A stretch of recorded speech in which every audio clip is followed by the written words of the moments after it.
Una serata di grandi emozioni con il concerto del trio Il Volo che ha inaugurato i 4 appuntamenti promossi dal Comune e da Vega con la grande musica in Piazza San Marco a Venezia.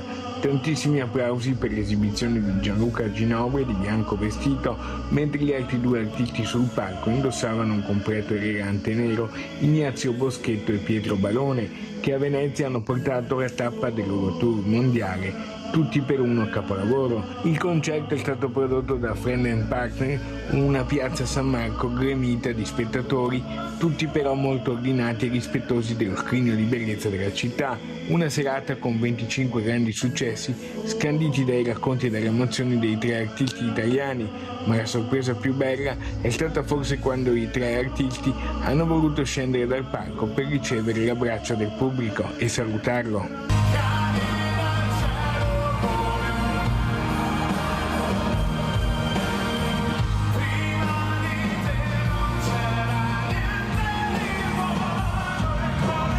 Il trio ha cantato poi il canto gospel dell'Alleluia come auspicio di pace.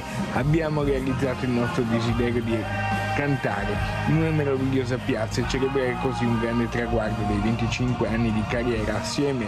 Sono state le parole di saluto del trio sul palco. Certo che esibirsi in piazza San Marco deve essere una cosa unica, guardate, ma anche ascoltare un concerto in piazza San Marco. Avete sentito cosa ha detto il nostro giornalista?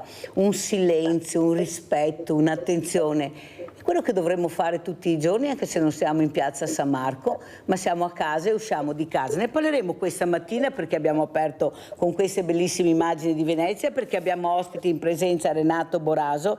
Grazie Assessore. Grazie a voi. Deleghe, mobilità, infrastrutture stradali, viabilità, piano del traffico, rapporti con la municipalità, rapporti col mondo dell'agricoltura, chi ne ha più ne metta. Ma saluto anche, visto che parliamo di Venezia e di acqua, da Verona il dottor Nicola Dell'Acqua, commissario dell'emergenza idrica. Veramente grazie commissario, dottor Dell'Acqua, perché più di Venezia di cosa dobbiamo parlare dell'acqua? Più acqua a Venezia, vedremo cosa ci racconterà il dottor Dell'Acqua. Sono molto curiosa. Buona giornata a lei e agli spettatori. Grazie dottor Dell'Acqua, di sentire cosa ci racconterà questo periodo, che c'è una confusione tale, specialmente noi, perché non c'è trasparenza, non ci raccontano bene come stanno le cose, cosa si può fare per migliorare anche questo nubifragi, non si chiamano bombe d'acqua, a me piace usare i termini giusti, nubifragi che avvengono sempre più spesso con rischio di allagamenti, ma veramente che portano via case, portano via di tutto e di più. Sentiremo cosa ci dice e se è il caso anche di iniziare a dragare i fiumi, a pulire i bacini di laminazione, sentiremo tante cose. Allora, Assessore Boraso, ecco, lei vive a Venezia, Mosè, ma hanno tolto l'accento, Mosè, però bisogna vedere, poi sentiremo anche il dottor Dell'Acqua cosa dice, perché è una struttura molto impegnativa, costosissima e spero servi nel tempo, perché dice qualcuno è già sorpassata. Intanto salva Venezia. Cosa ci racconta Assessore Boraso? Beh, intanto il risultato c'è, è un'opera che è arrivata alla conclusione, che ha un costo importante di manutenzione, ma funziona, e so io, per carità, tutta sta gente che gufa, lasciamoli gufare, nel senso, oggi la realtà è che il Mose c'è, funziona. Da 2 giorni funziona anche il mini Mose davanti alla Basilica di San Marco, perché anche ieri sera martedì c'è stata acqua alta, perché è un momento un po' strano dal punto di vista climatologico. Saluto il commissario Dell'Acqua, perché alla fine viviamo un'Italia spaccata in 2, o troppa acqua o l'altra parte dell'Italia che ne è praticamente senza, però possiamo dire che alla fine il sindaco Luigi Brugnaro ha insistito in questi 6 anni in maniera anche pesantissima perché fossero completate le opere. Se pensate ai danni, oltre 100 milioni di euro di danni, l'acqua grande del 2019, finalmente il Mose funziona e funziona bene e protegge la città di Venezia. Poi sulle polemiche, io però permettimi, ho visto che hai aperto la tua trasmissione, ti ringrazio, facendo vedere il concerto del Volo. Ieri sera c'è stato anche il concerto dei Pooh e il Volo, i 3 ragazzi del Volo sono saliti sul palco a cantare assieme ai Pooh. Io volevo ringraziare ovviamente un'organizzazione, come tu hai detto, perfetta, i nostri ragazzi di Vela del Comune di Venezia, perché realizzare un concerto in Piazza San Marco, dove il rispetto deve essere massimo di un contesto molto delicato, dove tutto è andato bene, mi sento proprio di ringraziare chi... Io ero lì presente lì quando c'era il volo l'altra sera, quindi è stato veramente un concerto eccezionale. La vera Italia che fa vedere che c'è e che dimostra di dare un senso di serietà, di concretezza, e poi con questi tre ragazzi che sono per il nostro paese veramente degli ambasciatori di grande eccellenza. Poi ieri sera qui è stato veramente stasera i Pooh si riesibiscono e poi domenica conclude Tozzi con il concerto. Però hai ragione te, cioè, vedere la Piazza San Marco in un contesto così di serietà, di ordine, eccetera, quindi veramente è stata una grande emozione, per chi c'era veramente una grande emozione.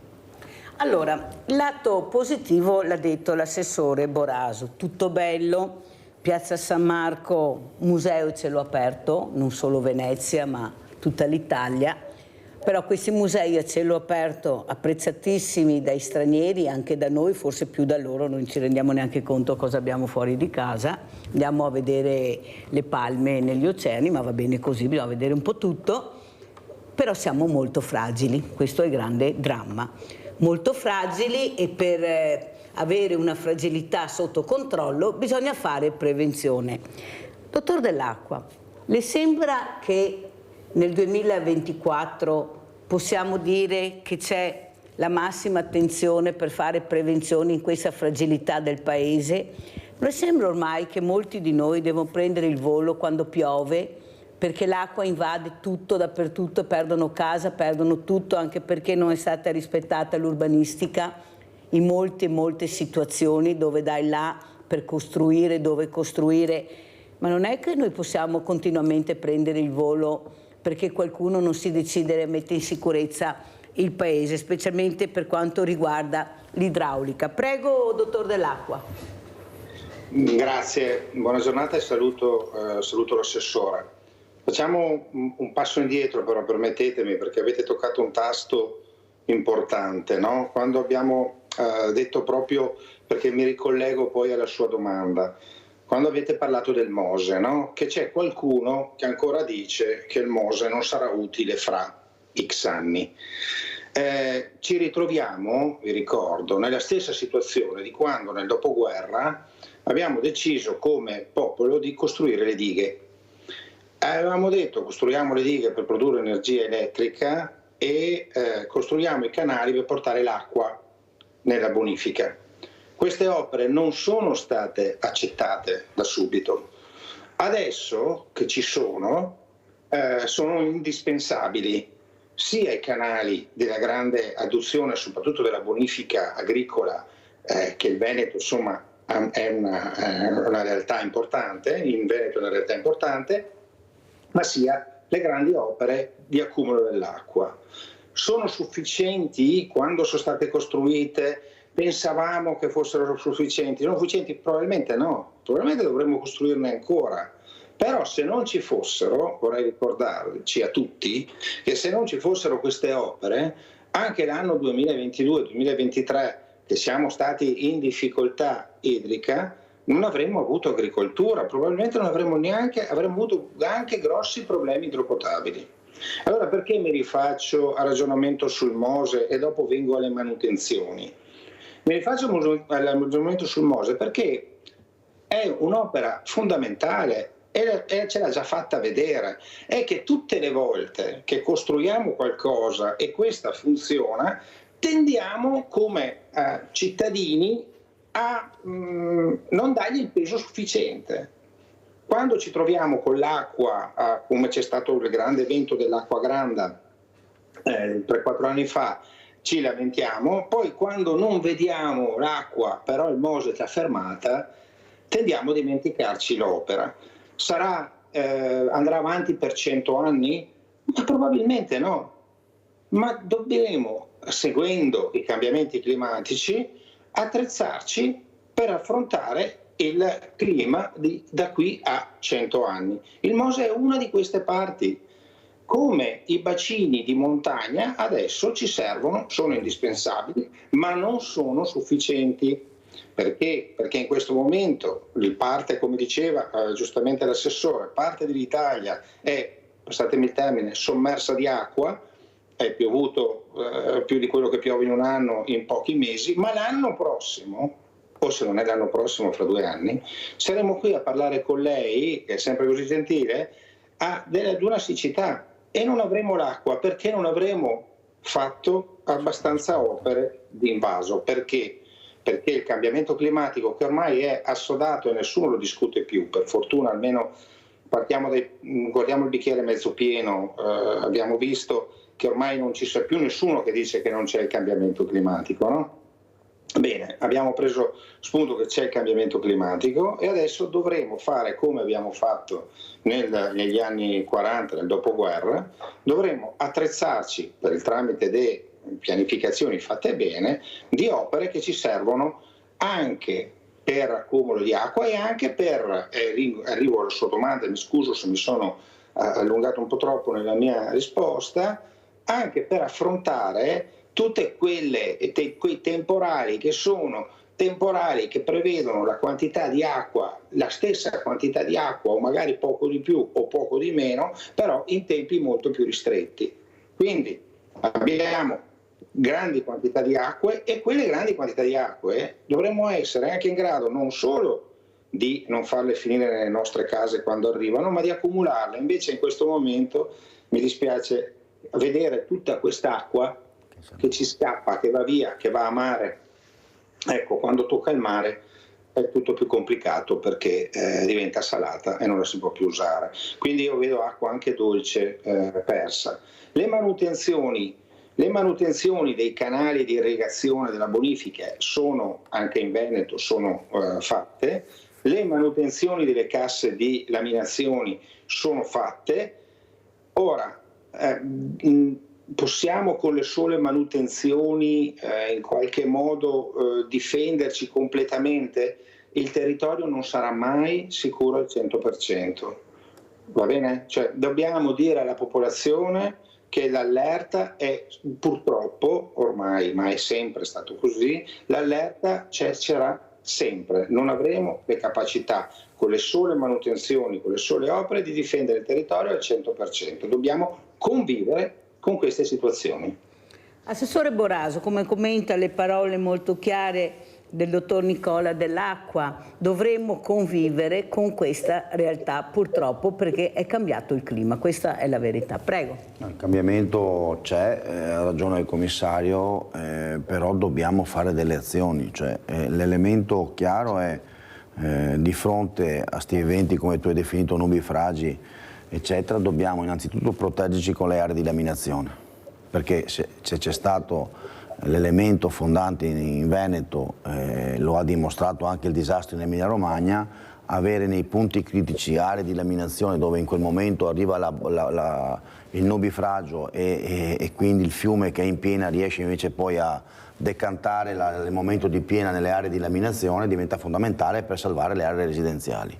Questo è evidente, ma poi, ha detto bene il commissario, non serve solo bloccare il momento di grande nubifragio, e questi mesi lo hanno dimostrato, dovresti fare tesoro di quest'acqua, pensando al momento in cui ti viene a mancare perché i cambiamenti sono in atto. Io, per carità, vedo sempre le immagini della Sicilia in cui quei pochi grandi invasi che hanno si stanno svuotando, credo che l'elemento sia come riempirli nel momento in cui tu non ne hai bisogno e averne di acqua al momento in cui invece tu ne hai bisogno. Quindi una battuta, ma bisognerebbe mandare il commissario dall'acqua lì al sud e cercare di trovare delle soluzioni, perché veramente ho visto delle immagini impressionanti. Ho visto la Coldiretti sta raccogliendo fieno in tutta Italia per mandarli giù, ma poi l'acqua, quando ti manca, è un elemento fondamentale per la sopravvivenza degli animali e di noi umani, quindi veramente bisogna, cioè, oltre che parlare, bisogna in silenzio fare azioni perché dobbiamo tutelare le nostre case, le città da queste piene improvvise, ma la piena andrebbe poi governata, come ha detto bene il commissario, salvando quell'acqua dolce.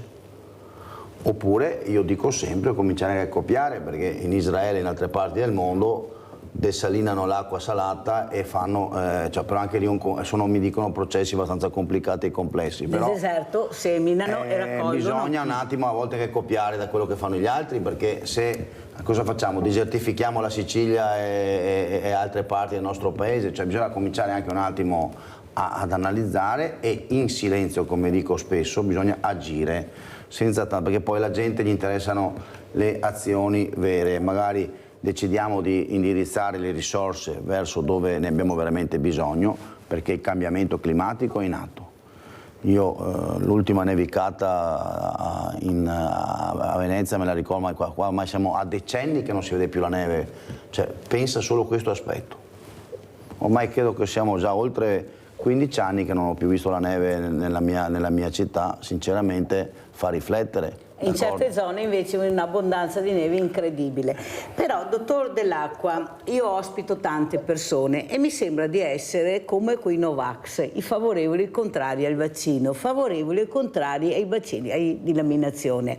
Ma il problema è che sono degli esperti che dicono questo. Io ho avuto ospite, ecco, un favorevole e un contrario, anche delle persone veramente preparate, e questo crea ancora più confusione, perché allora uno dice: ma allora la verità qual è? Noi abbiamo bisogno di capire, di comprendere, prima perché sono opere costosissime e perciò è giusto anche che ci spieghino queste opere, ma soprattutto ho capito che non è in quanto no ai vaccini di laminazione, è in certi posti la no, perché non va bene. Facciamolo in un altro posto.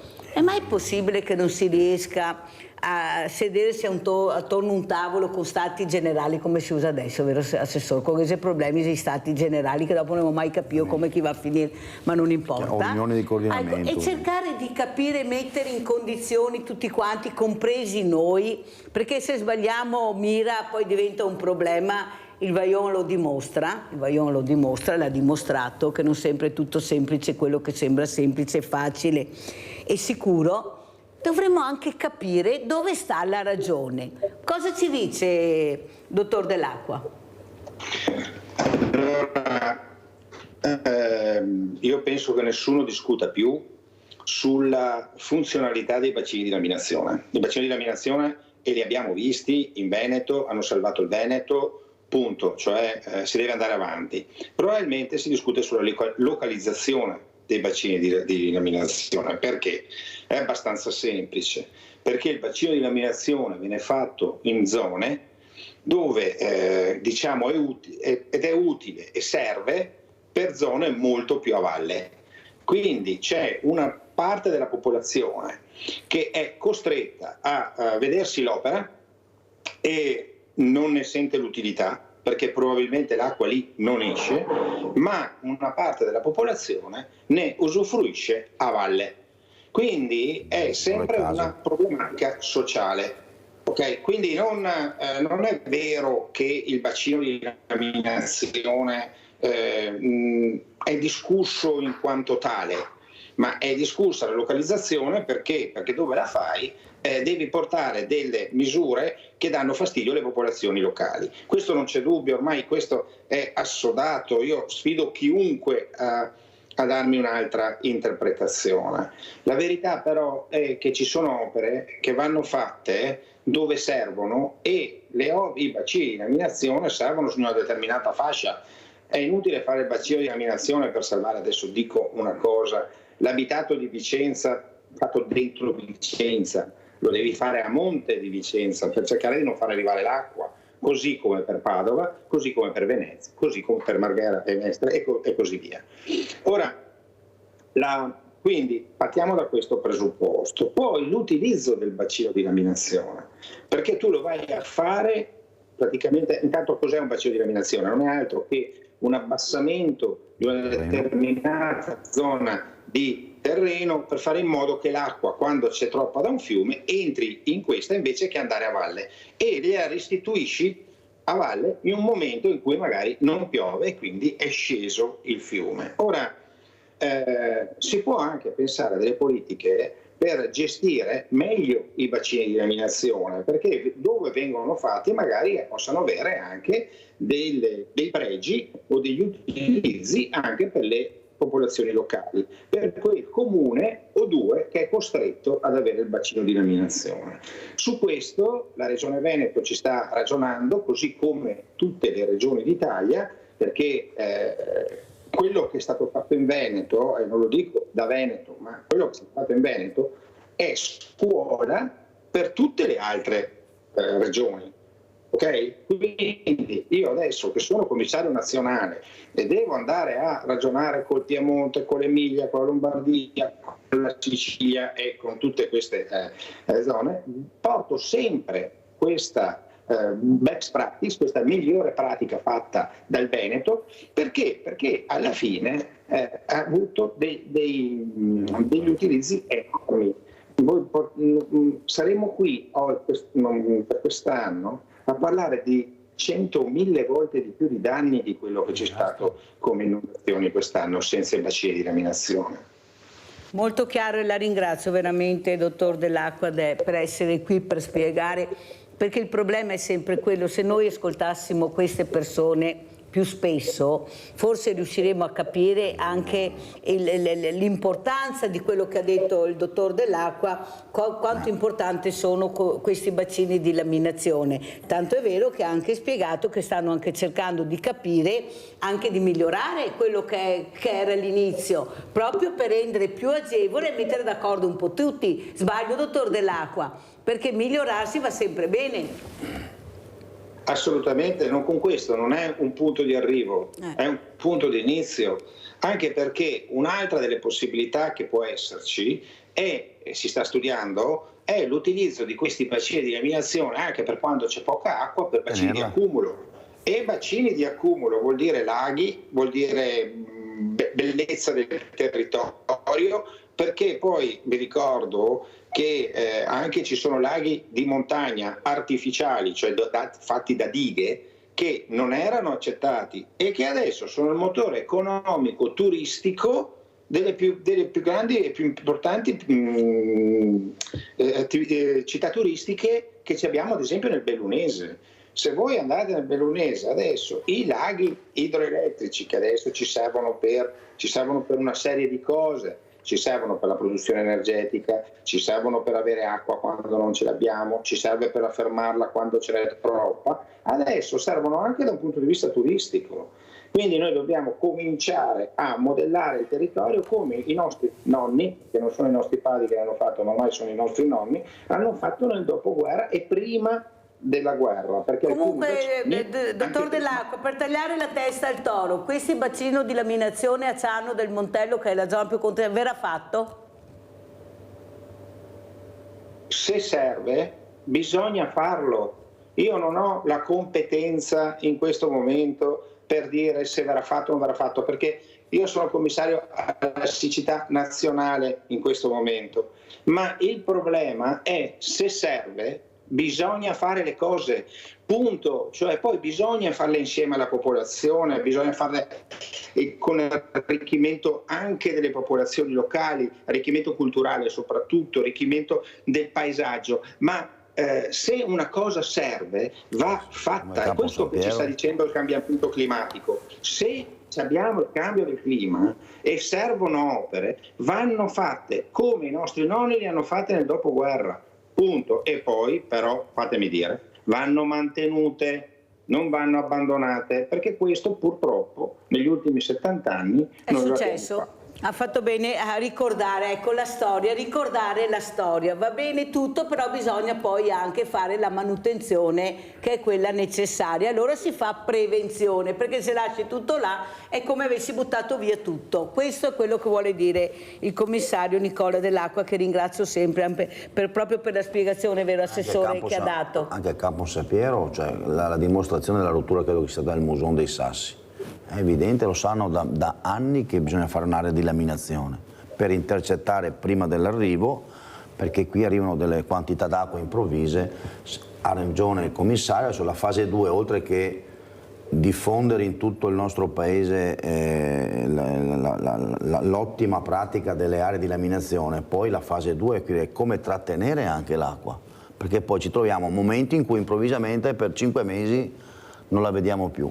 Avete visto, credo che il commissario sia conscio delle immagini della Sicilia, adesso io per carità, veramente mi pare immagini drammatiche. Certo che sembra anche strano che un'isola circondata dall'acqua sia senza acqua. È un tema, io cioè, non so, andiamo nella Luna e vediamo la Sicilia circondata dall'acqua che non ha acqua, cioè questa è una roba grande. Affidarsi agli esperti. Sì, appunto, passiamo nel 2024, stiamo perdendo tutto. Esatto, io credo che il commissario su questo sarà una cabina di regia. Al commissario come si può stare su un'isola che con tutta l'acqua attorno e non avere l'acqua, cioè se qualcuno ce lo spiega forse anche noi impareremo qualcosa. Rinaldo da Venezia, vai Rinaldo. Ciao Mirella e buongiorno ai tuoi ospiti. Dai Rinaldo. Ciao Mirella e buongiorno ai tuoi ospiti. Quanto riguarda il volo ieri che ha fatto un spettacolo, però vi ho ricordato che è a Venezia, Mirella, e non si fa lustro Venezia, si fa lustro Lori, perché Venezia vivono 81 anni sono veneziano, vorrà 80 anni a Rialto perché sono nato a.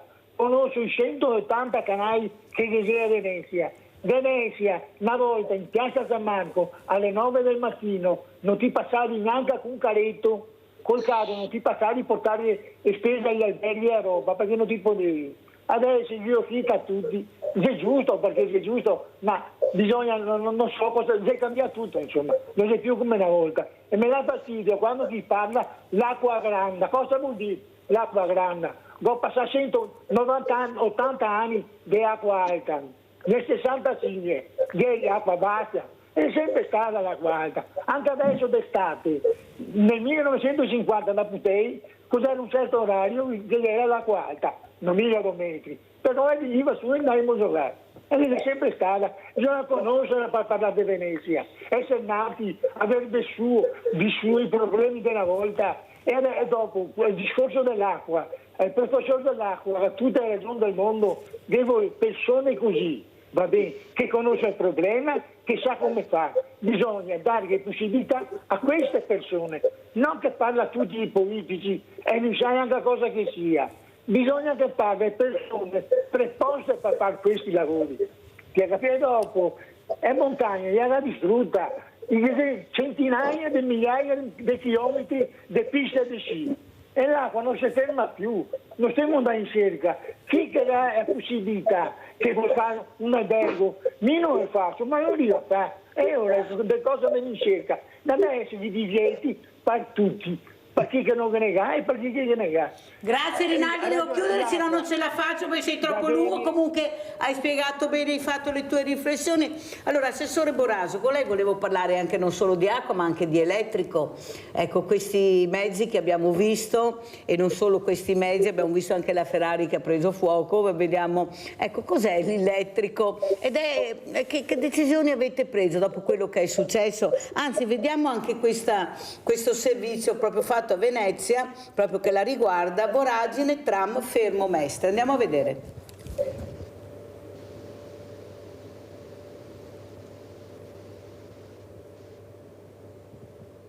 Abbiamo individuato finalmente il problema.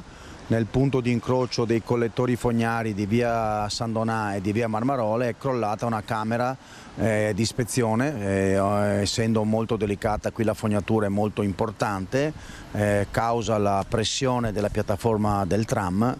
Purtroppo si è generato un crollo e quindi una voragine molto estesa. La voragine ha scavato il terreno 3 metri sotto via San Donà, proprio dove passa la linea del tram. L'amministrazione si trova di fronte a una sfida inaspettata e da lunedì scorso il cantiere ha costretto il tram allo stop forzato che si prolungherà per altri 15 giorni, se non di più. I disagi ci sono, basta vedere solo la situazione del traffico dovuto al senso alternato, soprattutto la sospensione della T1 e T2 e stiamo proseguendo i servizi sia da e per Venezia, da e per Marghera del tram con il bus sostitutivo, e la gente ovviamente è molto arrabbiata, però noi ci scusiamo. La perdita d'esercizio si aggira già attorno ai 100.000 euro. Prima stima della conta del danno come ripristino di questo collettore fognario, della piattaforma eccetera, siamo intorno ai 100.000 euro. Poi c'è un tema dello stop del tram. Purtroppo avremo per oltre 15 giorni, contando che la bigliettazione del tram riesce a coprire la rata mutuo di questo tram, perché ricordo che abbiamo ancora 22 anni, circa 400.000 euro al mese di rata mutuo da pagare ancora di questo benedetto tram. Gravando sull'infrastruttura una rata mutuo da 400.000 euro al mese per altri 22 anni, secondo i calcoli il costo giornaliero è all'incirca di 13.000 euro, che per 20 giorni diventano circa 250.000 euro. Ci si chiede ora se fatti di questo genere non possono accadere in altri punti della città. Io come assessore alla mobilità e alla viabilità ho chiesto un approfondimento molto delicato, voglio una relazione dettagliata di quali altri punti critici lungo questo percorso del tram ci sia sul sistema del collettore fognario. Mai parole più vere, assessore Boraso, quello che abbiamo sentito dal dottor Nicola Dell'Acqua, commissario d'emergenza idrica in Italia. Bisogna fare manutenzione, è inutile fare l'opera se poi non fai, la segui e fai la prevenzione per la sicurezza. Quant'era che non si faceva più niente su questo 20 anni, assessore? Mi sembra che... Prego. Il tema l'ha centrato bene il commissario, il tema anche le manutenzioni, cioè poi rischiamo di fare una grande opera che noi abbiamo trovato bloccata, quella del tram, e con grande fatica l'abbiamo fatto funzionare, però ti trovi poi a dover scontrarti con dei cedimenti che stanno venendo sempre più spesso sia sul sistema dell'impianto elettrico ma anche sui collettori fognari, che ci bloccano il tram per decine di giorni. È evidente che il tema delle manutenzioni sulle grandi opere è, citiamo il MOSE perché possa funzionare significa avere 150 milioni di euro di manutenzione all'anno. Sono tanti, però una grande opera che salva una grande città, e ricordo che il tema, Rinaldo ha ragione, le acque alte ci sono sempre state, ma la violenza dell'acqua alta del 2019 è la violenza che è cambiata, cioè l'arrivo improvviso di eventi, anche quest'anno ce n'è stato a novembre uno, e se non c'era il MOSE alzato avremmo avuto in centro storico altri 100 milioni di euro di danni. Allora bisogna pensare che sì, il MOSE costa la manutenzione, e ha ragione il commissario, è fondamentale avere anche le risorse per la manutenzione, ma vediamo quant'è i danni che ci salva, perché alla fine una città importante come Venezia, benefici. Brava, il rapporto costi, e su tutte le opere, cioè il tema della laminazione certo costa, bisogna fare un piano, bisogna parlare con le città, la regione chiaramente ha un ruolo fondamentale di dialogo, di comunicazione, perché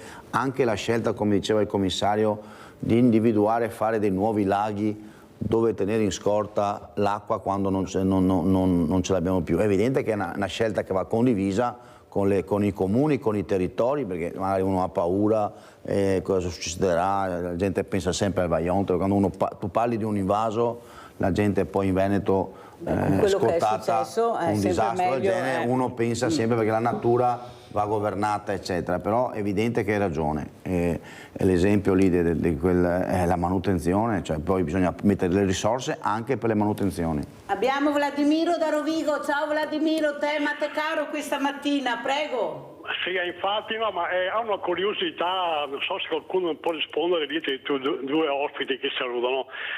Ultimamente si è visto che qua in Veneto due problematiche molto distinte che si è, come dire, espressa nella realtà in maniera anche chiara. Per esempio, negli ultimi anni i grandi fiumi non ha creato dei grossi problemi. Per esempio l'Adige negli ultimi 2 mesi sta in piena abbastanza corposa, arrivava quasi a metà dell'ultimo gradino, però a parte gli esperti che lavora, che sempre sta in allerta, ma la popolazione non è mai sta in ansia perché l'Adige ha dei buoni asini, in più è anche, come dire, collega bene a monte, no, verso il lago del Garda e via parlando. Oppure nei luoghi dove le valli delle prealpi sbocca in pianura, lì che ci stanno i disastri, perché è chiaro capire perché quello che piove in montagna, l'acqua va giù a valle, che c'è una quantità enorme di acqua che dalla valle arriva in pianura, e quando che sfocia fa i disastri, come che capita a Schio, come che capita nel Vicentino, nel Veronese, anche nel Trevisano, cioè dove che finisce le prealpi, inizia la pianura, lì viva tantissima acqua accumulata nella valle e crea casini. Ma che è una zona del Veneto, e qua lei a me domanda, che non so buono capire perché succede le cose. Ne ha accennato poco fa l'assessore del Comune di Venezia, Campo San Piero, Musone di Sazzi, ma anche la Venale, mi pare che si chiami, a Castelfranco Veneto. Quindi è una zona di pianura, non che sia grandi fiumi, è lontana da dove le prealpi e le valli arrivano in pianura. Eppure ugualmente che sia ogni anno o quasi delle alluvioni, che è causata però non solo diciamo da mancanza dei bacini che può accumulare l'acqua, ma anche, per esempio, come l'ultima volta, da rottura dei argini vicino a Campo San Piero. Ecco, non so capire se in quella zona lì, che teoricamente dovrebbe essere abbastanza indenne e immune da pericoli del genere, perché è lontana appunto da dove che arrivano i torrentoni pieni d'acqua dalla montagna in pianura e anche di grandi fiumi. Eppure succede che sia a piazza di Castelfranco Veneto, che per 2 volte di fila è andato sotto acqua, si è rotto per una volta e mezzo, diciamo così, d'asine di Musone di Sassi, cioè voglio dire, è una zona particolare che è difficile da capire o è la mancanza? Molto chiaro, Vladimiro, facciamo rispondere al dottor Nicola Dell'Acqua, se no non ce la faccio, devo andare anche in pubblicità. Prego, dottor Dell'Acqua, grazie Vladimiro. Sì, allora partiamo dal presupposto che la domanda dice: ma come mai nel grande fiume, ad esempio l'Adige, ultimamente non ci sono problemi per troppa acqua? Solito ragionamento, negli anni 40 è stata costruita un'opera mastodontica che si chiama Galleria Adige Garda, che a passare più di 500 metri cubi secondo dall'Adige passa sotto le montagne e arriva al lago di Garda, e quest'opera qua mi ha messo in sicurezza relativa, dico sempre, attenzione, mai al 100%, ma ha migliorato la sicurezza, ha messo in sicurezza il grande fiume. Ora, perché le cose succedono nei canali, nel reticolo diciamo secondario, cioè i canali più piccoli, i canali più diciamo poi magari di pianura e non tanto in pedemontana dove succedevano prima. Succedono ancora purtroppo laddove, come è stato detto anche in sala, dove ci sono ancora dei reticoli secondari non protetti dalle casse di laminazione. Andate a vedere dove si è rotta ultimamente, dove si sono rotti gli argini principali del reticolo secondario, e vedrete sempre che nel 90% dei casi non c'è una regolazione a monte. È chiaro che queste cose non riusciamo a farle tutte e subito, cioè è abbastanza evidente che sono opere troppo grosse da fare e che il Veneto, prima di tutti gli altri, ha cominciato a fare, ma anche tutta Italia sta facendo queste opere. Si stanno ragionando anche ancora opere di questo genere qui, non so, per mettere in sicurezza la città di Firenze, ad esempio. Molte grandi stanno pensando. Chi è che sta facendo queste analisi? Le regioni insieme alle autorità di distretto. Noi abbiamo delle autorità di distretto che sono regioni che stanno facendo queste attività. È chiaro, e lo dico al telespettatore, che servono tanti soldi, e servono tanti soldi in prevenzione. Quindi quando vengono spesi purtroppo questi soldi non sono in qualche modo sentiti molto dalla popolazione, quindi sono anche poco mediatici, non so come spiegarmi, però voi il Veneto e altre regioni hanno delle amministrazioni che comunque stanno investendo tantissimo su queste attività. Sì, ma basta che ce lo dicano però, dottor Dell'Acqua, se ce lo spiegassero forse non sapremo così resti. Il problema è che nessuno spiega niente, invece il cittadino, visto che è quello che paga, perché lo Stato siamo noi, avrebbe diritto anche di comprendere e veramente di capire cosa sta succedendo. Io sono dell'idea che se lei facesse questa lezione e venissimo a scuola, ecco, più volte alla settimana o una volta alla settimana, noi avremmo una popolazione che capisce e che non dice magari di no senza sapere che il no può diventare sì. Sbaglio, Assessore? Spiegare le cose è fondamentale per un amministratore, c'è niente da fare. Una volta c'erano i comitati di quartiere, servivano, poi siccome c'erano molti no e molti perché, hanno tolto tutto sbagliando a mio avviso, perché il confronto è importante. Prego, Assessore. No, è fondamentale comunicare soprattutto le belle cose che si fanno per tutelare la popolazione. Esatto. La scelta che ha spiegato bene il commissario Dall'Acqua, che ovviamente il commissario nazionale va ripetuta in tutti i territori della nostra bella Italia, perché altrimenti veramente i disastri sono immani. È una scelta che va spiegata, hai ragione, perché la gente deve sapere, cioè le popolazioni che sono quelle nei posti. Citava il Vladimiro prima il tema di Campo San Piero col Musone dei Sassi o di Castelfranco. Vanno spiegate, gli si dice la verità alla gente. Vuoi salvarti dalla prossima alluvione o dai danni che praticamente sei cioè, poi si rischia la vita, perché c'è chi ha perso la vita, c'è chi perde la vita di fronte a, insomma, credo che le vicende anche recenti siano eloquenti. In Toscana si perde la vita. Allora, che abbiamo visto. Se uno spiega bene, poi c'è il tema è vero, poi ci sono anche altri temi, la pulizia dei fiumi esistenti. Qua abbiamo un po' alla volta abbandonato tutto di fronte all'estremismo. Dragari, canali. Ma sai, viviamo un estremismo ambientalista che sai qualcuno ha tirato fuori i cartelli da me, più cinghiali, meno coldiretti, cioè sinceramente la gente deve capire che ci vuole il buonsenso di persone come il commissario, che con grande capacità di esperto sta spiegando le cose come stanno. Hai ragione, gli amministratori poi devono mettersi a disposizione per spiegare ai cittadini che un'area di laminazione o un bacino importante ti salva, dopo risarciremo il proprietario del terreno, facciamo un progetto, un piano, però ti salva la città. Claudio da Marano Vicentino, poi andiamo in pubblicità. Vai Claudio. Sì, buongiorno a tutti. Buongiorno. Io penso che fra bacini di laminazione e torrenti abbiamo circa 600.000 chilometri in Veneto di argine. Allora, incementarli tutti non possiamo mica, però possiamo fare come facevano i nostri nonni e mettere giù la caccia rubinia.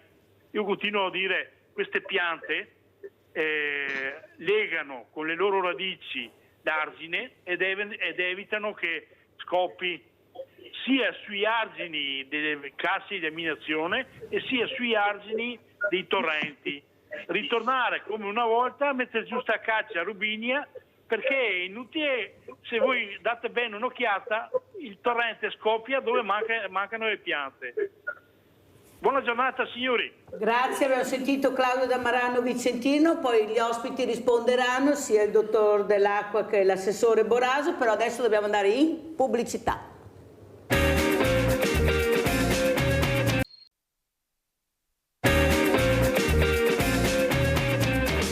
Piave è un film che ci preoccupa molto, l'abbiamo visto con Vaia, l'abbiamo visto l'anno dopo con l'Acqua Granda, tutti gli studi ci dicono e ci confermano quello che è successo nel 66, e cioè che il Piave può arrivare a una portata fino a quasi 5.000 metri cubi al secondo, e abbiamo visto transitare con Vaia 2.600 metri cubi e il Piave era al limite, quindi bisogna incrementare la capacità di portata del Piave. Per questo la Regione ha previsto per il Sandonatese investimenti per 9.800.000 euro. Di questi oltre 4 sono stati stanziati per un intervento finalizzato alla diaframmatura dell'argine in sinistra e destra idraulica del fiume interessato, per un tratto compreso tra il Ponte della Vittoria e il Ponte dei Granatieri di Sardegna.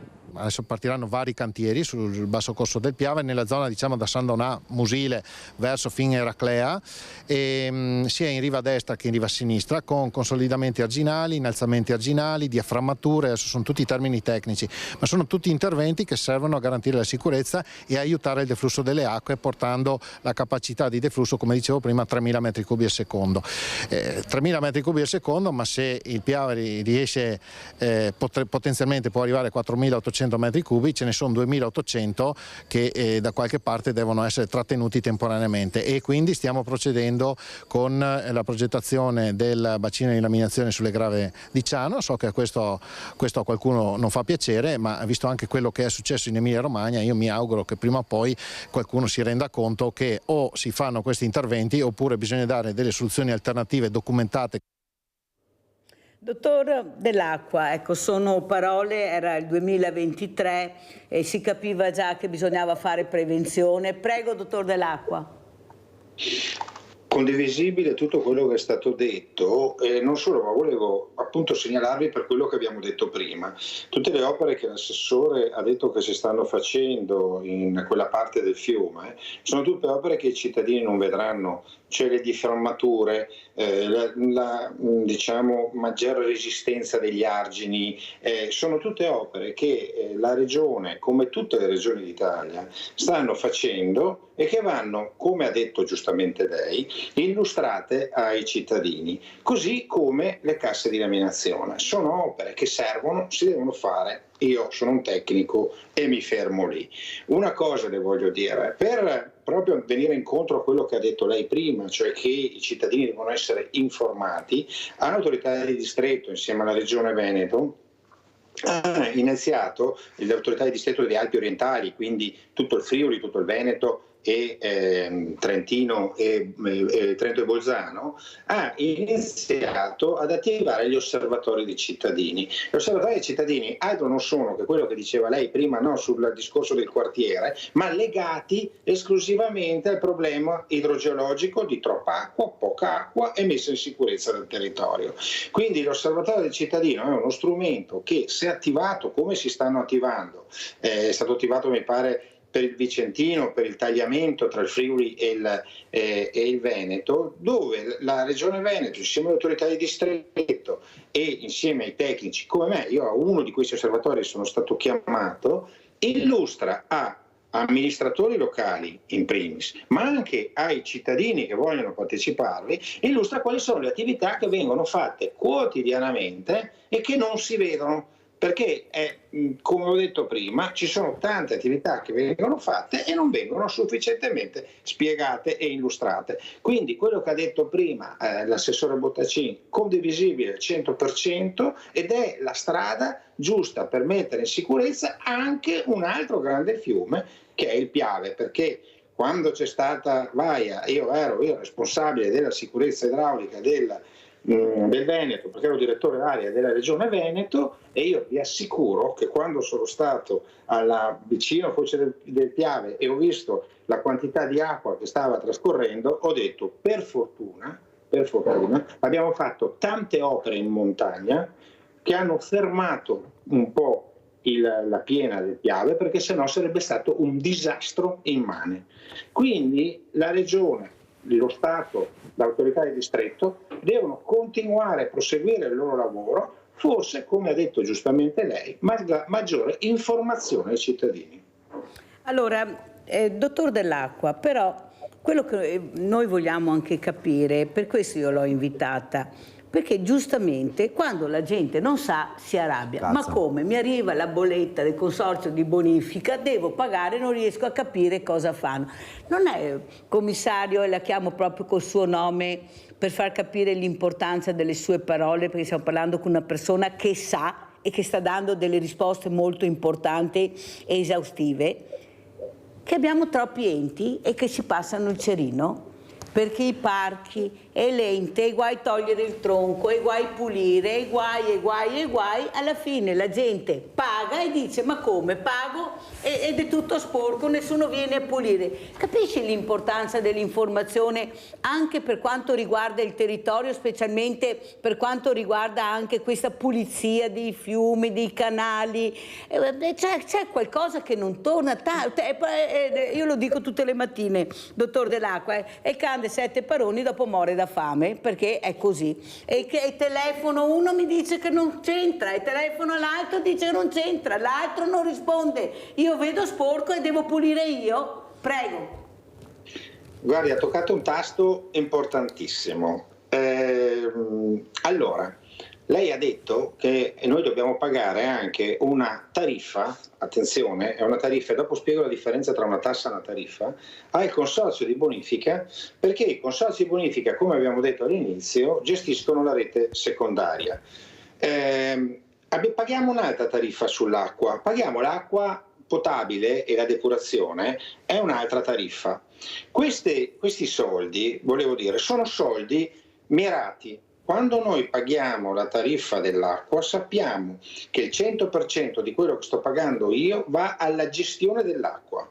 Quando paghiamo la tariffa del consorzio di bonifica paghiamo una tariffa, dei soldi che vanno esclusivamente alla gestione della rete secondaria della bonifica, che è quella che dicevo prima, la divisione tra i grandi fiumi e i piccoli canali. I piccoli canali, ad esempio nella regione Veneto, sono gestiti dalla bonifica agricola e qui dobbiamo pagarla perché ci mette in sicurezza. Un'altra cosa sono le tasse. Le tasse sono, quando le paghiamo una tassazione, chiamiamo generale, poi è, diciamo, l'amministratore centrale, regionale, comunale, che divide queste tasse in base allo scopo che ne ritiene utile fare. Ora, secondo me dobbiamo concentrarci molto di più sulle tariffe, cioè dobbiamo spiegare al cittadino che quando paga il 10 euro, i 15 euro del consorzio di bonifica, quei soldi lì vanno solo al consorzio di bonifica e sono usati solo ed esclusivamente per andare a pulire i fossi con gli operai che sono assunti dal consorzio di bonifica. Quindi fanno un'attività diretta, precisa. La stessa cosa quando paghiamo l'acqua, la bolletta dell'acqua. Quando paghiamo i 100 euro a Veritas piuttosto che a Acque Veronesi, piuttosto che a Etra, quant'altro, stiamo dando dei soldi a un gestore solo ed esclusivamente per fare quelle attività. Non solo, ma nel caso ad esempio del sistema idrico integrato, cioè Veritas, la bolletta dell'acqua che paghiamo piuttosto che le altre bollette dei 7 gestori pubblici che abbiamo in Veneto, sono anche controllate da un ente superiore che non è Stato, non è Regione, ma è autonomo, che verifica che tutti i soldi che spendiamo noi sono esattamente utilizzati per quello. Perché le faccio questo ragionamento molto importante? Perché questa attività, per la gestione dell'approvvigionamento idrico primario, cioè le grandi dighe che sono state costruite negli anni 40 in tutto il paese, purtroppo queste invece non hanno una tariffa e quindi le scarse manutenzioni avute in questo periodo intendo 70 anni, 80 anni, sono causate dal fatto che il cittadino non ha la contezza che quello che paga viene usato direttamente per fare quel lavoro, mentre ci sono delle best practice, delle migliori pratiche come il sistema idrico integrato, come il sistema consortile, della bonifica consortile, che personalmente siamo andati a verificare e abbiamo visto che stanno facendo il loro mestiere fatto bene. Quindi sono soldi che quando mi arrivano personalmente, perché paghiamo tutti, sono contento di pagare, perché so che stanno facendo una cosa utile al Paese. Guardi, veramente io la inviterei tutti i giorni, dottor Dell'Acqua, non per sviolinarla, ma perché veramente questa mattina abbiamo capito qualcosa di serio, perché paghiamo, dove vanno i soldi. Ecco, forse se ci fossero più Dell'Acqua in giro, visto che paghiamo anche tante persone, commissario, forse saremmo anche più contenti, perché almeno capiamo, perché i soldi facciamo tutti fatica ormai a pagare, perché la vita è diventata carissima, perciò se una cosa va a un bene della comunità, io sono convinta convinta che questo veramente lo vogliamo, solo che non ce lo spiegano e poi ci ritroviamo quello che ci ritroviamo. Abbiamo Elena da Arzignano. Ciao Elena. Di chiusura di stare in casa, dopo può andare a lavorare. Dimmi Elena. Io ho solo la pensione, non ho altro, sono vedova. Come faccio a mantenerlo? Volevo chiedere se ho diritto di reddito di cittadinanza per lui. Quei pochi di mesi qua. Elena, lascia per cortesia il tuo numero di telefono bene, chiaro, perché si è capito poco. L'unica cosa che ho capito è che hai bisogno di aiuto, quello sì l'ho capita benissimo.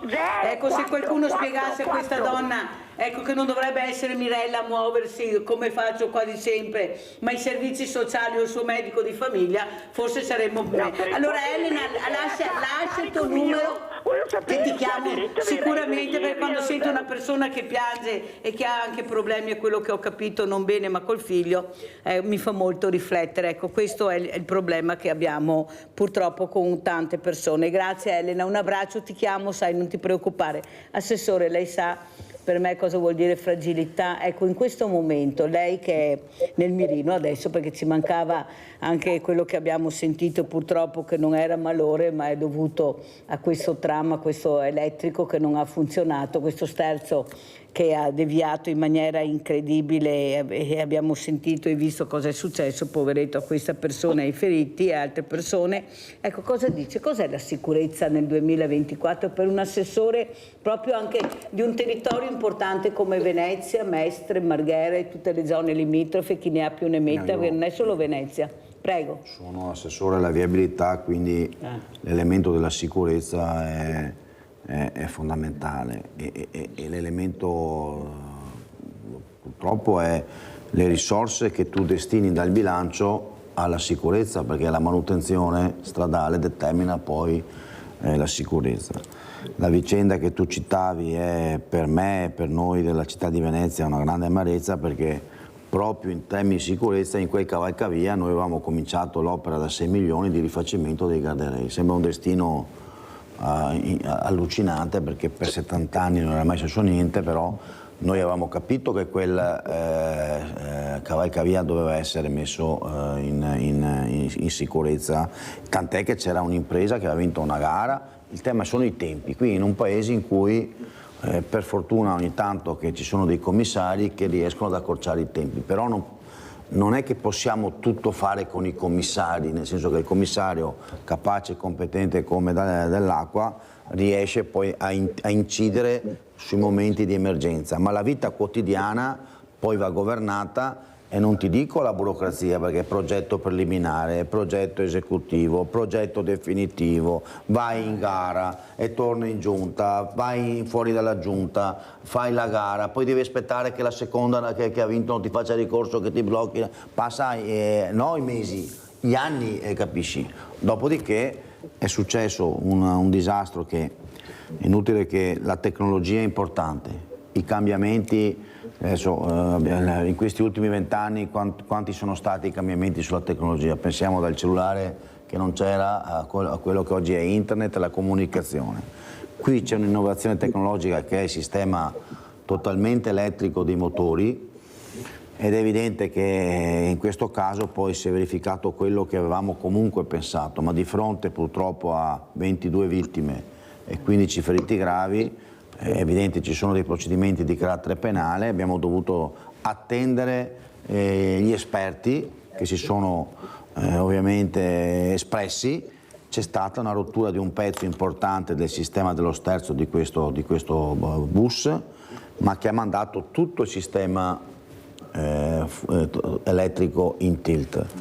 È evidente, e che però ha ridato dignità a quel ragazzo, perché sai, il primo sport di questo paese era dargli addosso a chi lavorava, cioè all'autista, che ha sbagliato l'autista, che ha già male. No, qui purtroppo c'è stata una rottura di un sistema, eccetera.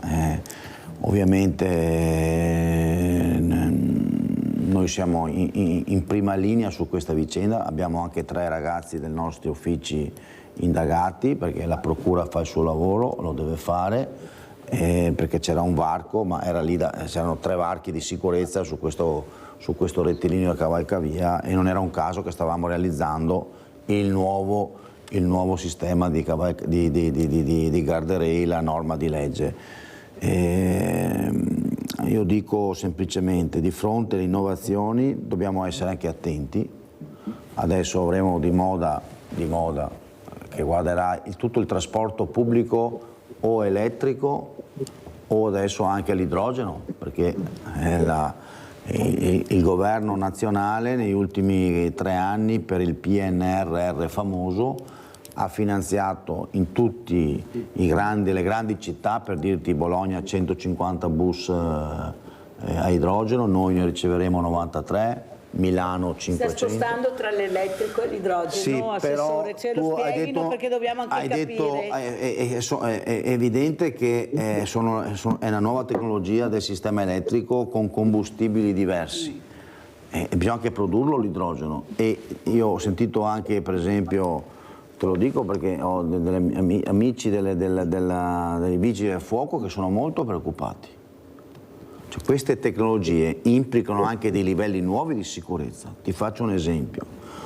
Una batteria importante, perché un bus ha una batteria che quando prende fuoco non si riesce a spegnere. Tu capisci che queste persone che poi devono affrontare gli incidenti come vigili del fuoco sono fortemente preoccupati.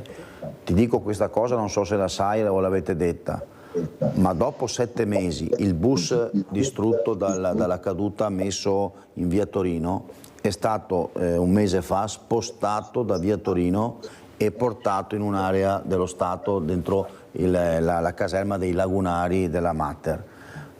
Come l'hanno toccate? Il mezzo, le batterie hanno ripreso fuoco, erano ferme lì da 7 mesi, cioè dal 3. Come le hanno toccate? E ora bisogna anche un attimo, ovviamente, l'innovazione, non è che dobbiamo dire no al cambiamento tecnologico, questo è evidente, ma dobbiamo avere la capacità di governare i cambiamenti, affidandoci nel caso agli esperti. La politica deve affiancarsi agli esperti e spiegare alla gente, perché sennò la gente ha paura, la gente si mette contro. Doverosamente ha paura, perché ovvio, dopo quello che vede. Allora io veramente voglio chiedere proprio come ultima cosa al dottor Nicola Dell'Acqua, commissario d'emergenza idrica in Italia. Commissario, abbiamo visto quei 3 ragazzi nel Natisone.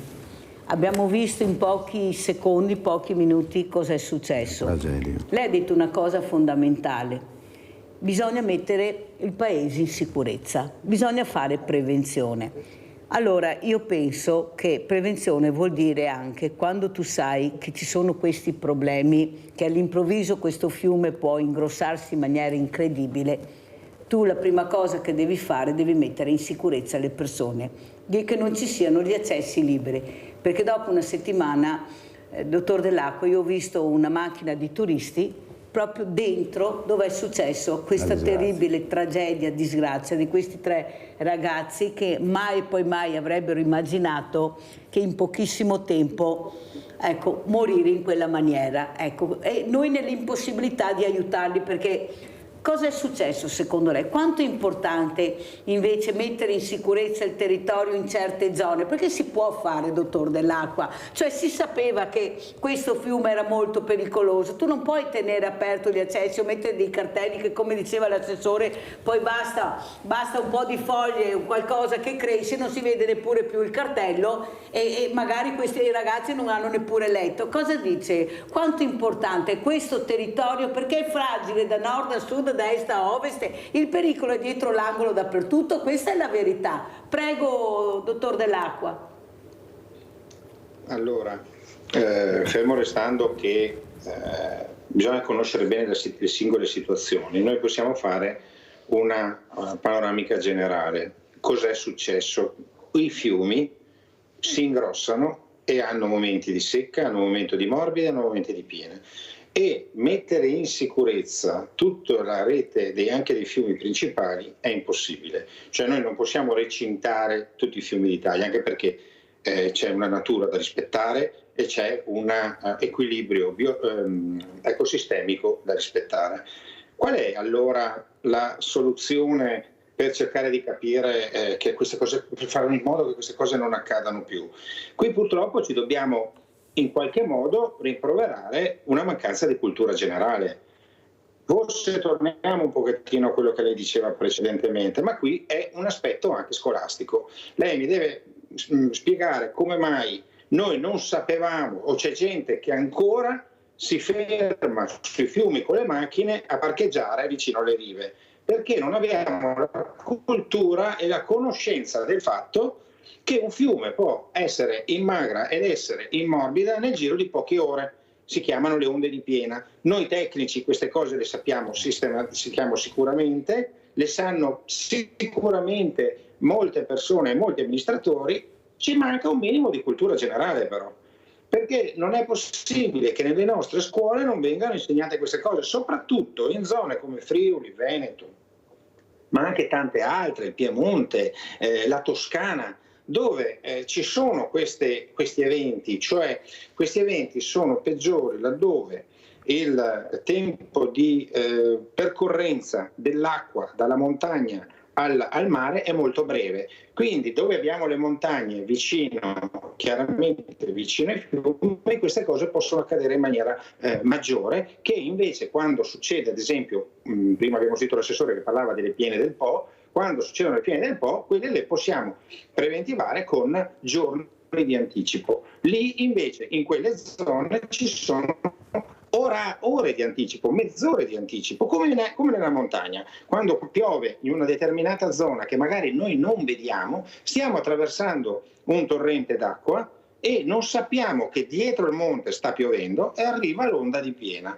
Quante volte siamo stati travolti? Ma quante volte queste cose vengono raccontate nelle scuole? Quante volte nell'educazione civica dei nostri ragazzi, soprattutto in alcune zone, vengono raccontate? Quante volte vengono affrontate con l'osservatorio dei cittadini, che abbiamo gente che va a pescare sui fiumi e non sa se nella sera ha piovuto da qualche parte, non si informa se la sera ha piovuto da qualche parte. Ci vuole un po' di consapevolezza, ok? Quindi dobbiamo, per i nostri ragazzi, per difenderli da queste cose, informare maggiormente la popolazione dei pericoli e dei benefici che portano i fiumi.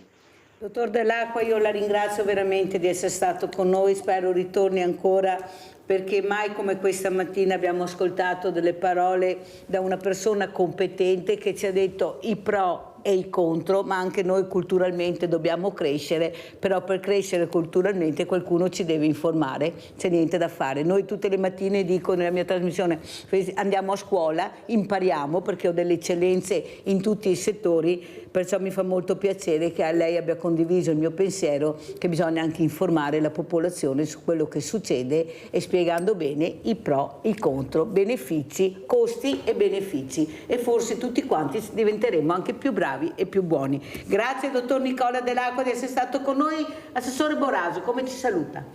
Ringraziando il commissario e augurandogli un buon lavoro, perché credo che i problemi della Sicilia al Trentino Alto Adige, passando per la Val d'Aosta, a pensare a quello che succede a Cogne ultimamente, insomma, credo ne abbia tanti come esperto da osservare e da dare indicazioni sulle soluzioni dei problemi.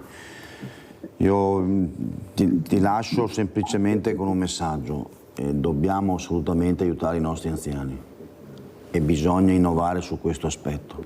La società è cambiata, magari la affrontiamo un altro giorno, vengo a trovarti, perché anche sulla sanità dobbiamo dare dei segnali a favore dei nostri anziani, perché hanno sempre più bisogno di assistenza. Preferenziali. Io insisto, l'ho già detto e continuo a insistere, nei pronti soccorsi, come funziona bene il tema della corsia per, chiamiamola pediatrica, o delle mamme eccetera. Dobbiamo in tutti i pronti soccorsi instaurare un percorso per i nostri anziani, dove l'anziano arriva e deve avere trattato coi guanti bianchi e non passare ore e ore e ore lì nei pronti soccorsi. Scusami, magari affrontiamo No, l'abbiamo già detto, mi fa piacere che lei l'abbia ribadito questo. Il mondo è cambiato, la società ci vive di più, ma i nostri anziani meritano rispetto, e il primo rispetto è quando lui ha bisogno di assistenza sanitaria. E trova risposta. Come bisogna cambiare anche la mentalità e l'operatività, e i nostri medici di base devono tornare di più nelle case ad assistere le persone che ti chiamano, soprattutto perché sono anziane, e quando hanno bisogno non è che uno vuol dire vada solo al pronto soccorso, perché la risposta che mi dicono i nostri concittadini è ci ho magari risposto di andare al pronto soccorso. Bisogna anche cambiare la mentalità e tornare a fare il medico di base come una volta, per esempio. Certo, il ruolo della regione è fondamentale, possiamo dirlo io e te, anche se lo pensiamo da persone di buon senso. Ci vuole qualcuno che dia le direttive e cambiare il metodo. Viviamo di più, ma c'è bisogno anche di più assistenza.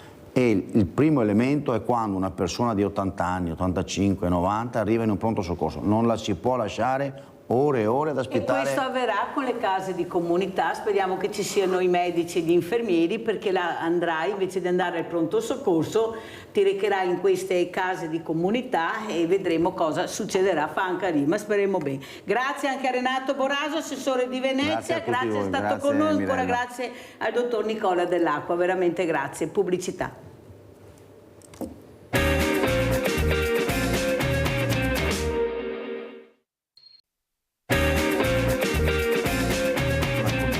Parecchio le operazioni di ricerca. Il braccio come un pezzo di ghiaccio, la lingua intrecciata, la testa in fiamme, la stanchezza che costringe a stare a letto, aghi che pungono dalla vita in giù, la memoria che svanisce facendo sentire la persona come un albero in balia del vento. Sono alcuni dei sintomi invalidanti della sclerosi multipla, malattia neurologica dai sintomi invisibili che vengono colti e ritratti in 10 pannelli riferiti a 10 storie, in un'esposizione ospitata alla Loggia del Capitaniato, volta a sensibilizzare sul tema e sui numeri. Solo nel Vicentino si contano circa 2000 persone malate di SM. La sclerosi multipla ci sono circa 140.000 casi in Italia, una diagnosi ogni 3 ore purtroppo. Il valore è sempre, intanto è molto femminile, colpisce più le donne che gli uomini, la statistica dice 2-1, cioè 2 donne, 1 uomo, fascia d'età dai 20 ai 40 anni circa, anche se la ricerca ci ha fatto riconoscere che ci sono già dei numeri del 5% con la sclerosi multipla pediatrica. Immagini che hanno l'obiettivo di svelare e comunicare gli stati d'animo appunto nascosti di chi soffre della malattia. Per far capire alle persone l'importanza che ha avvicinarsi al nostro mondo perché per sorreggerci, aiutarci a combattere per la ricerca e per trovare una cura per la sclerosi multipla, perché una cura non c'è. Ci sono molte terapie che rallentano la patologia, ma non ci sono cure. Cioè, il mondo libero della sclerosi multipla per noi è ancora un sogno. E il 30 maggio, in occasione della giornata mondiale della sclerosi multipla, la Loggia del Capitaniato sarà illuminata di rosso. Il diritto di essere libera. La mia è una scelta d'amore. Io mai avrei scelto di essere malata, mai avrei voluto prendere la decisione di suicidarmi. Io sono satolla di vita e ora che la fatica ha superato la gioia, ho il diritto di non farcela più. Ed è con noi, veramente io ringrazio, ma un abbraccio fortissimo a Martina Oppelli. Grazie Martina di essere qui, di spiegare anche l'importanza, come ho detto prima, di capire, di conoscere. Non si può parlare a vanvera di fronte a queste realtà, a questi drammi e a queste veramente persone che soffrono in silenzio, però hanno deciso di parlare. Io devo essere libera di scegliere. Prego Martina Oppelli e sempre grazie a tutti noi. Devo ammettere che mi avete fregati, perché io ero già pronta ad utilizzare la parte sana della mia vita per replicare con il decreto legislativo 36 del 2023 all'assessore che parlava prima, e invece di colpo mi vedo davanti le immagini che mi riguardano, ovvero quella mostra che è stupenda, ma purtroppo, forse per fortuna, incompleta in merito ai sintomi che provoca la sclerosi multipla, perché se fosse solo quello sarebbe sostenibile anche fino alla fine, anche per tutti. Ma vogliamo parlare delle difficoltà urinarie, nella menzione o anche nella defecazione, o quei dolori lancinanti a cui per fortuna arriva solo il 2 al massimo 4% dei pazienti, che riguardano la nevralgia, i trigemi, quelle scosse devastanti al corpo che ti fanno tremare a livello che il letto salta di notte, l'impossibilità di girarti, essere costretto ad un'assistenza continua. E così mi avete veramente fregato. Stavo già per parlare di opere pubbliche, decreti legislativi, e mi sono trovata davanti a una realtà che forse è anche più crudele di quanto l'avete descritta. Vede Martina, ho fatto questo per far capire l'importanza di ascoltare, di conoscere. Sì. Noi non sappiamo mai niente, decidiamo a spot, conforme, quello che sentiamo. Sì. Invece noi abbiamo il diritto di ascoltare. L'ascolto è una cosa fondamentale, perché se ascolti capisci, se senti puoi fare confusione. Saluto anche un grande grazie anche al professor Angelo Antonini, professore di neurologia, Dipartimento di Neuroscienze all'Università di Padova. Grazie anche a lei, professor Antonini, di essere qui assieme a Martina Oppelli, che sta spiegando il dramma di vivere con la sclerosi, questo dramma che pochi capiscono, forse non siamo abbastanza culturalmente preparati, non ci spiegano bene. Non è che tu devi sapere perché conosci la malattia, perché ce l'hai, o un tuo familiare, e allora riesci a capire. Qui bisogna tutti quanti che riusciamo a capire il dramma di queste persone. Prego, professor Antonini.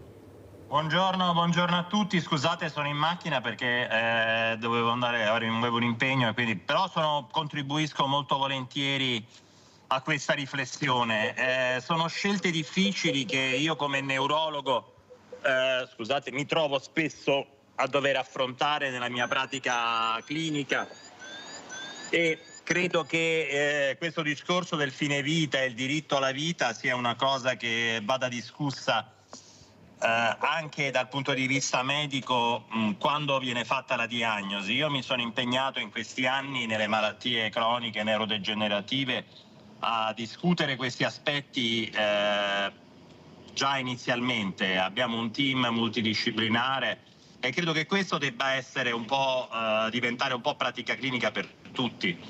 Capisco perfettamente il disagio di chi subisce una diagnosi di una malattia che magari non ha una terapia ancora oggi e che quindi deve affrontare poi un percorso di vita magari senza supporti attivi, senza avere magari dei riferimenti certi, e questi cambiamenti chiaramente possono capitare a tutti noi e dobbiamo essere pronti, ma non siamo mai pronti abbastanza, e le scelte poi che si vanno concordate e discusse con i propri medici. Spero che nel caso della signora questo sia successo, che abbia avuto la fortuna, l'opportunità di potersi confrontare con chi l'ha presa in carico dal punto di vista medico. Sentiamo come commenta Martina Oppelli. Ha visto, Martina, sono partita con la mostra, però l'ho messo a fianco un luminare per capire anche, perché il professor Antonini parlava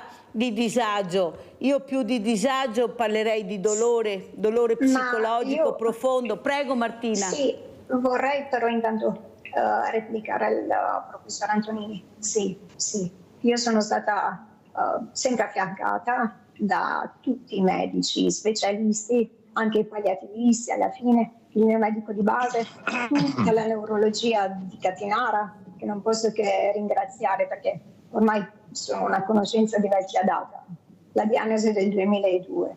E anzi, quando io ho presentato l'istanza in merito al suicidio assistito, sono venuti tutti loro a casa mia, quindi hanno fatto parte anche della commissione medica e non hanno preconcetti etici, e questo è importante. Per questo io vorrei sottolineare una cosa: il concetto di limite. Che cos'è il concetto di limite? Perché parliamo di limiti quasi fossero dei confini invalicabili, ma il limite è del creato, il limite della vita stessa, il limite di sopportazione. Il concetto di limite di cui si parlava tanto durante la pandemia e che poi l'avete accantonato in 1 anno, 2 al massimo, ma la mia libertà finisce dove inizia la tua e il limite va riconosciuto come tale. Questo non significa che deve diventare un confine, un muro invalicabile, ma deve essere accettato. Così il mio limite è la malattia. Io l'ho accettata dall'inizio, per questo ho fatto dall'inizio una scelta forte e drastica di voler continuare, di voler provare a conviverci, perché io sapevo di avere ancora una parte sana nella mia vita. E se la vita può essere paragonata a un treno, corre su un binario composto da 2 rotaie collegate da traverse. A un certo punto, ma questo può accadere a chiunque, anche con un banale terremoto, anche con un incendio, anche con un'altra malattia. Le traverse si rompono e una rotaia comincia a deragliare. Ora hai 2 possibilità.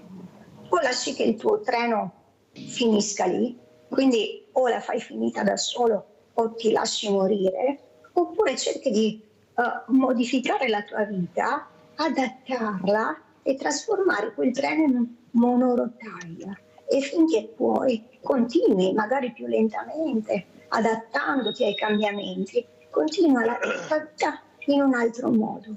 Questo non significa che sei riuscito a fermare la malattia. L'altra rotaia è andata per le sue e la progressione purtroppo è inevitabile e perdi giorno per giorno sia le tue capacità fisiche ma anche la forza che hai per affrontarle. È inutile qui spiegare i sintomi della sclerosi progressiva perché sia il professore che voi probabilmente li conoscete o forse è meglio non conoscerli, perché io vorrei che i neodiagnosticati riconoscessero questo nuovo limite che si è presentato innanzi a loro, ma che lo accettassero e che provassero a continuare finché possono, perché dovrebbero però sapere, quindi avere una sicurezza che quando e se non ce la faranno più avranno il diritto di finire la propria sofferenza, il che non significa farlo piangendo, perché forse l'avrete anche notato, è quasi impossibile vedermi piangere o coi musi o non so cosa. Io sono serena e per quanto possa sembrare difficile immaginare felice, perché ok, sono incurabile e nulla tenente, ma non mi manca niente. Io ho tutto il necessario per vivere. Ti interrompo un attimo Martina, scusami, ma abbiamo una telefonata in diretta. Claudio da Mantova, poi continuiamo. Vai Claudio. Claudio? Non lo sento, proviamo a riprendere la telefonata per cortesia, Claudio. Allora, Martina, quello che sta dicendo Martina è una cosa molto importante. C'è un limite anche nella conoscenza. Fino a là voglio arrivare, poi non voglio sapere, non voglio conoscere, perché starei troppo male e non avrei più la resilienza forse. Questa resilienza la devo avere. Posso interromperla? Certo, ci mancherebbe, che ho evitato apposta. Chiederei proprio per cortesia di non abusare più di questa parola resilienza, perché resilienza è un termine, una caratteristica fisica dei materiali, la capacità di assorbire energia in seguito ad un urto, quindi di rimbalzare, tornare indietro. Quindi chi ha studiato tecnologia dei materiali sa che si usa per i metalli, per esempio. Io non sono un metallo, sono un essere umano, quindi io resisto, anche perché non mi risulta che esista un verbo. Sentiamo cosa dice anche il professor Antonini, questa parola che Martina non vuole sentire. Poi ritorniamo Martina, se no non ce la faccio. Poi vediamo la parola tutte e due, però dobbiamo sentire anche il professor Antonini, questa donna, questa guerriera che sta cercando di far capire cosa sta provando, cosa vorrebbe sentire, cosa vuole dire. Prego professor Antonini, lei ha detto una cosa importante. Credo che adesso, al di là delle parole, di come vogliamo definire gli atteggiamenti, credo che poi ci troviamo di fronte a scelte individuali che noi dobbiamo rispettare. adottare. Chiaramente dal punto di vista medico dovete capire che noi cerchiamo sempre di salvare le persone, di trarre il massimo, di tenerle in vita e di garantirgli possibilmente la miglior qualità di vita possibile, compatibilmente con quelle che sono le malattie. Ognuno di noi, ogni persona che ho incontrato nella mia vita, e tantissime purtroppo, occupandomi anche di malattie non curabili, ha scelte di vita diverse. Io ripeto, noi cerchiamo sempre all'inizio, al di là di trasmettere la diagnosi, anche di condividere qual è il percorso che poi questa persona vuole fare, perché questa è una scelta molto individuale e cerchiamo di metterlo per iscritto in maniera tale che sia documentato attraverso una scelta, perché nel caso di questa signora ovviamente lei può esprimere il suo volere, non in tutte le malattie è possibile purtroppo arrivare poi ad articolare, esattamente verbalizzare, perché magari ci sono dei problemi nella fonazione, dei disturbi che compromettono le funzioni cognitive. Quindi credo che noi, diciamo, quello che percepisco, e per quello avevo parlato di disagio, nel senso che ovviamente sono scelte difficili nel momento in cui ti trovi di fronte a una diagnosi di una malattia dove noi oggi non abbiamo ancora una cura. Però credo che la voglia di lottare poi in qualche volta termina e ci scontriamo anche dal punto di vista legale, dal punto di vista medico, con delle scelte che purtroppo non ci permettono di supportare il volere della persona, perché esistono delle leggi, esistono dei percorsi che sono percorribili e altri no. Io non ho un'opinione morale adesso rispetto a questa situazione. Penso che ognuno dovrebbe avere il diritto di fare quello che preferisce, ma nel contesto di scelte che la nostra legislazione ci impone. Io faccio il medico alla fine, oltre a cercare anche di scoprire nuove terapie proprio per persone che non hanno malattie che non hanno un trattamento, però non ho un'opinione specifica rispetto a quella che è la volontà adesso di Martina, di chi comunque si trova in quella situazione, perché purtroppo ognuno reagisce in modo diverso. Martina, prego. Intanto anche ognuno resiste quanto possibile. Nel mio caso abbiamo superato il quarto di secolo, cioè più di 25 anni, perché i primi sintomi risalgono al 96. Torno a ripetere, il professore ha assolutamente ragione. Intanto in Italia esiste lo strumento che si chiama disposizioni anticipate di trattamento, che vanno, se si vuole, depositate presso il proprio comune di residenza e poi entrano in un registro digitale nazionale, ed è lì all'interno di esse che possono essere espresse le nostre ultime volontà. Certo, in questo caso si parla di che cosa succede nel momento in cui noi non siamo più in grado di esprimere le volontà e siamo attaccati già a delle macchine, ma è già un primo passo e questo si può fare. Per quanto riguarda le leggi, e qui è grave, perché in Italia le leggi devono appena essere discusse, per questo anche l'associazione Luca Coscioni ha tentato di proporre sia in Friuli Venezia Giulia, in altre regioni, anche nel Veneto stesso, delle proposte di legge regionali, ma una legislazione nazionale è fondamentale. Attualmente ci sono alcune proposte che dovrebbero essere discusse in teoria a breve, ma come si sa tutto viene sempre posticipato, finché non siamo investiti direttamente dal problema. Ma queste proposte tendono addirittura a tornare indietro, cioè a non considerare ogni motivazione, ogni stato d'animo, ma soprattutto una cosa: che cos'è il trattamento di sostegno vitale? Per quale motivo una persona che non è mantenuta in vita da trattamenti di sostegno vitale non può chiedere di finire il proprio patimento?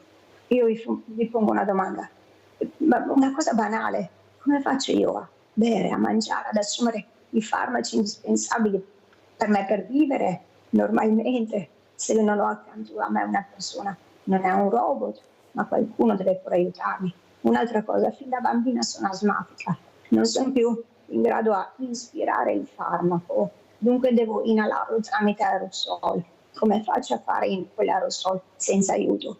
Quando ho un muco, io non ho più la possibilità di tossire, non posso più tossire, riesco a starnutire, ma per farlo, per liberarmi dal catarro, per evitare polmoniti, devo usare una macchina della tosse. Quella macchina della tosse è una sorta di macchina infernale, potrei fare un video ma prendereste paura, che mi scatena la nevralgia e il trigemino in modo talmente violento che nemmeno, oltre all'oxcarbazepina che è il farmaco che meno tollero come corpo, ma ormai devo assumerlo per forza, nemmeno le infiltrazioni di tossina botulinica riescono a lenire, perché quello stimolo di quella macchina è troppo forte. Ma se non la uso, cosa faccio? Io mi strozzo, perché questo non è un sostegno vitale. Ma sono cose, potrei continuare anche all'infinito, ma è meglio fermarsi. Una legge deve tener conto del fatto che ogni dolore è assoluto nel momento in cui viene vissuto e va rispettato. E questo è un pensiero che già la grande filosofa Simone Weil, francese, lo espresse. Ognuno ha il proprio olocausto privato. E lei era una grandissima donna, esponente della resistenza francese, ma anche ebrea. Dunque sapeva benissimo che cos'era un olocausto. E ognuno di noi ne ha uno privato, che sia grande o piccolo. Ognuno di noi ha il livello di resistenza che gli viene dato. Abbiamo Questo Giusy è. da Treviso, vai Giusy. Mirella, buongiorno ai tuoi ospiti. Allora alla Martina le dico che alle volte le parole non servono. Ti do un forte abbraccio, ma un abbraccio sincero Martina. Ciao. Ecco, Grazie. Hai sentito Martina si è commossa Giusy, sì, ma prego mi Martina. può stritolare però, perché con i miei 35 kg scazzi, la spalla destra lussata, la sinistra sublussata, l'osteoporosi, la scoliosi, se uno mi abbraccia rischia di farmi Allora un grande bacio però leggero Martina, un grande bacio a tutti noi leggero. Grazie, e ancora grazie per spiegare veramente delle volte la conoscenza anche nostra deve essere tale per capire queste decisioni. Professor Antonini, scienza, ricerca, tecnologia. Qui abbiamo tutte e tre le cose, questa tecnologia, questi strumenti che permettono a Martina di respirare, che permettono a Martina di fare certe cose, di leggere, di qualsiasi, anche di lavorare. Ma poi Martina dice una cosa importante, io devo sempre avere qualcuno, ecco, che o è la macchina o è una persona, ma sempre un qualcosa che mi aiuta. Ma vale la pena, professore? Lei è un studioso, dice io studio, ma il dolore delle volte è troppo forte, spiega Martina. È talmente grande il dolore che è insopportabile. Ma allora cosa diciamo a Martina? Quando il dolore diventa insopportabile, quando vedi che il tuo corpo non è più quello che non risponde più, ecco, ti fai aiutare da questi strumenti meravigliosi ma terribili anche. Prego, professore. Beh, mi sta mettendo davanti a una domanda molto difficile. Io come medico devo lottare per la vita, sono chiamato a cercare di mantenere in vita le persone, questo è quello che ho giurato nel momento in cui sono diventato medico, quello che è scritto nel famoso giuramento di Ippocrate, e io devo rispettare quel tipo di principio, altrimenti non sarei un medico. Io vedo la sofferenza fa parte purtroppo e la morte fanno parte del mio lavoro, quindi accettare la fine della vita è uno degli argomenti più controversi. Le macchine le abbiamo inventate in questi decenni per rendere più agevole la vita di persone e diminuire la sofferenza quando ci si trova di fronte a malattie incurabili. Certo che le macchine hanno anche un altro lato negativo, le macchine ti tengono in vita quando magari senza quelle macchine saresti già deceduto. Questo tipo di confine credo che è molto sottile, ripeto, io diciamo come mio dovere professionale ho quello di cercare di scoprire nuovi strumenti per migliorare la qualità di vita delle persone e proporli a chi ha questo tipo di malattie.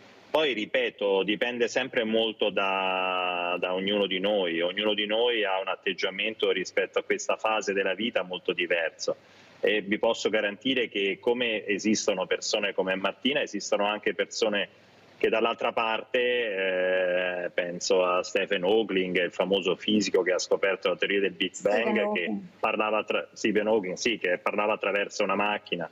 Ognuno poi decide, credo che individualmente. Io rispetto qualunque scelta, perché questo è il mio dovere, rispettare le scelte delle persone. Certo, non posso, purtroppo, diciamo, la legislazione mi impone dei limiti in Italia, e quindi avessi lavorato in Olanda o in Belgio probabilmente sarebbe stato diverso, perché lì i confini sono diversi, le leggi sono diverse.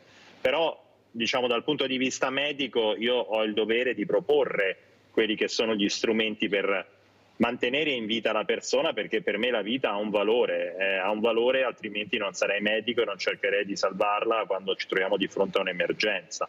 Di fronte a un'emergenza noi agiamo per cercare di salvare la vita, non è che stiamo a discutere se quella persona ha o meno un problema irrisolvibile o non solvibile. Quindi ci troviamo di fronte poi a certe situazioni in cui uno ha espresso il volere di non essere salvato in certe circostanze, quello di cui parlavamo prima, ha depositato la propria volontà, e allora a quel punto ci asteniamo dall'intervenire in persone che sappiamo non vogliono che si agisca in questo modo.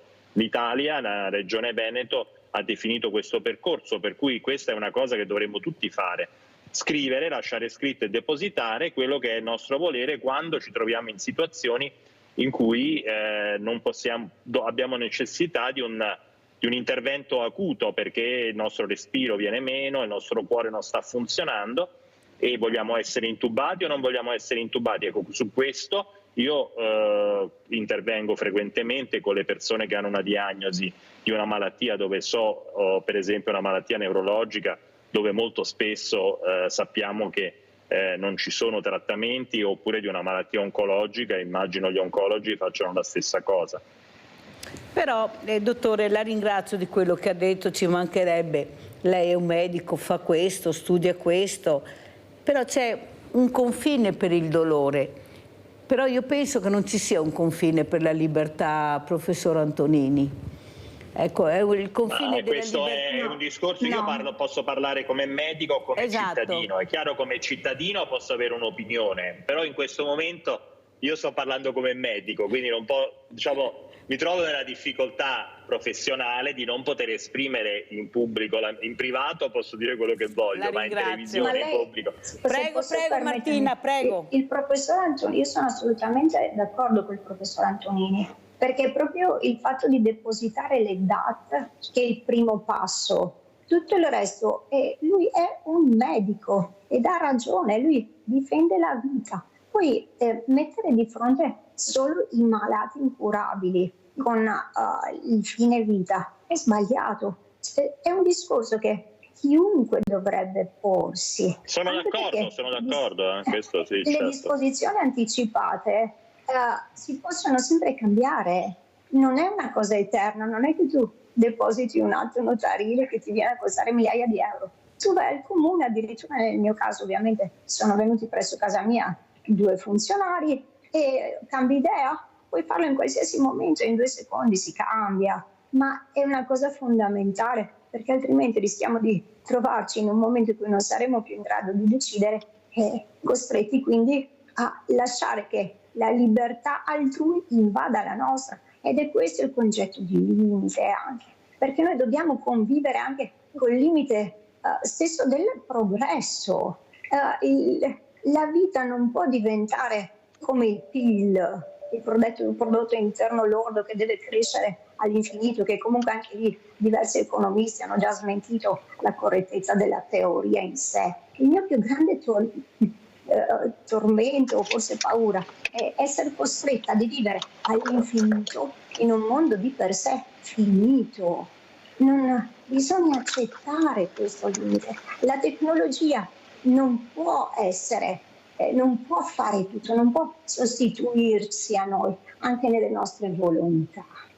Questo è uno. E poi in merito a Stephen Hawking, anch'io uso la voce per lavorare, forse questo non è chiaro alla gente, perché io per mantenermi l'assistenza e ovviamente ho dei sussidi pubblici indispensabili, ma ho vinto un concorso per Sani ancora nel 2008 presso la regione, sono un funzionario architetto alla regione, infrastrutture e territorio, lavoro da remoto ormai dal 2014 e uso i comandi vocali, quindi io senza mani riesco anche a disegnare. Questo sembra assurdo, ma se Stephen Hawking vedeva solo i buchi neri, io vedo solo lavori pubblici, fondi comunitari. È bellissimo questo, infatti dico, è importante che però, perché avrei preferito è bello che ci sia la tecnologia che le permette di farlo, ecco questo. Però purtroppo in alcuni casi per alcune disabilità, come la mia, è molto limitata ancora. Esistono diverse applicazioni, per esempio per ipovedenti o non udenti, ma già con i tecnici della mia amministrazione abbiamo avuto difficoltà a trovare un software adatto a me. Cioè io non ho bisogno di una cosa che mi aiuti a dire buongiorno, buonanotte, cioè io ho bisogno di lavorare in AutoCAD, in Excel. Diciamo anche che Martina è architetta, diciamolo anche perché è importante, sì, lei anche fa un lavoro importante.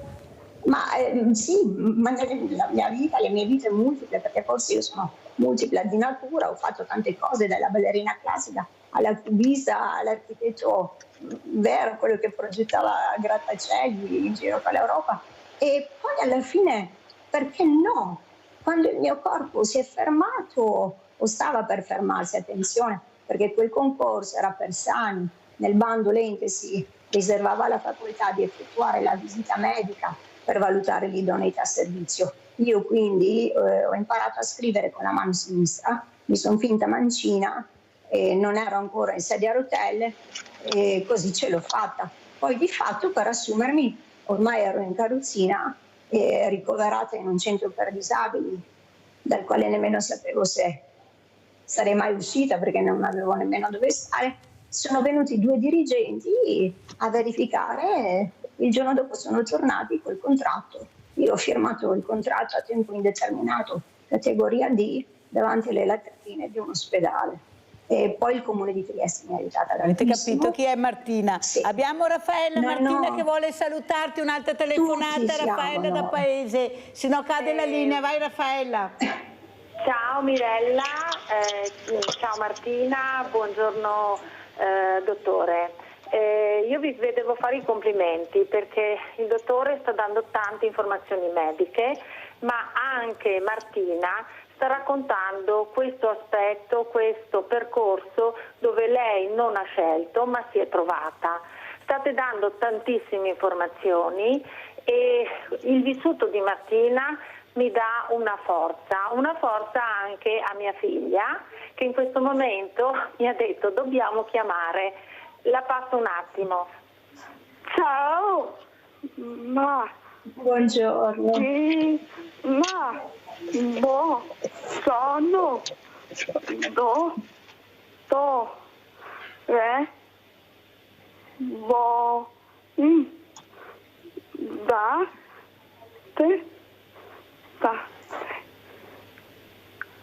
Questa era Lisa, la figlia di Raffaella, che ha salutato. Grazie. Grazie Lisa.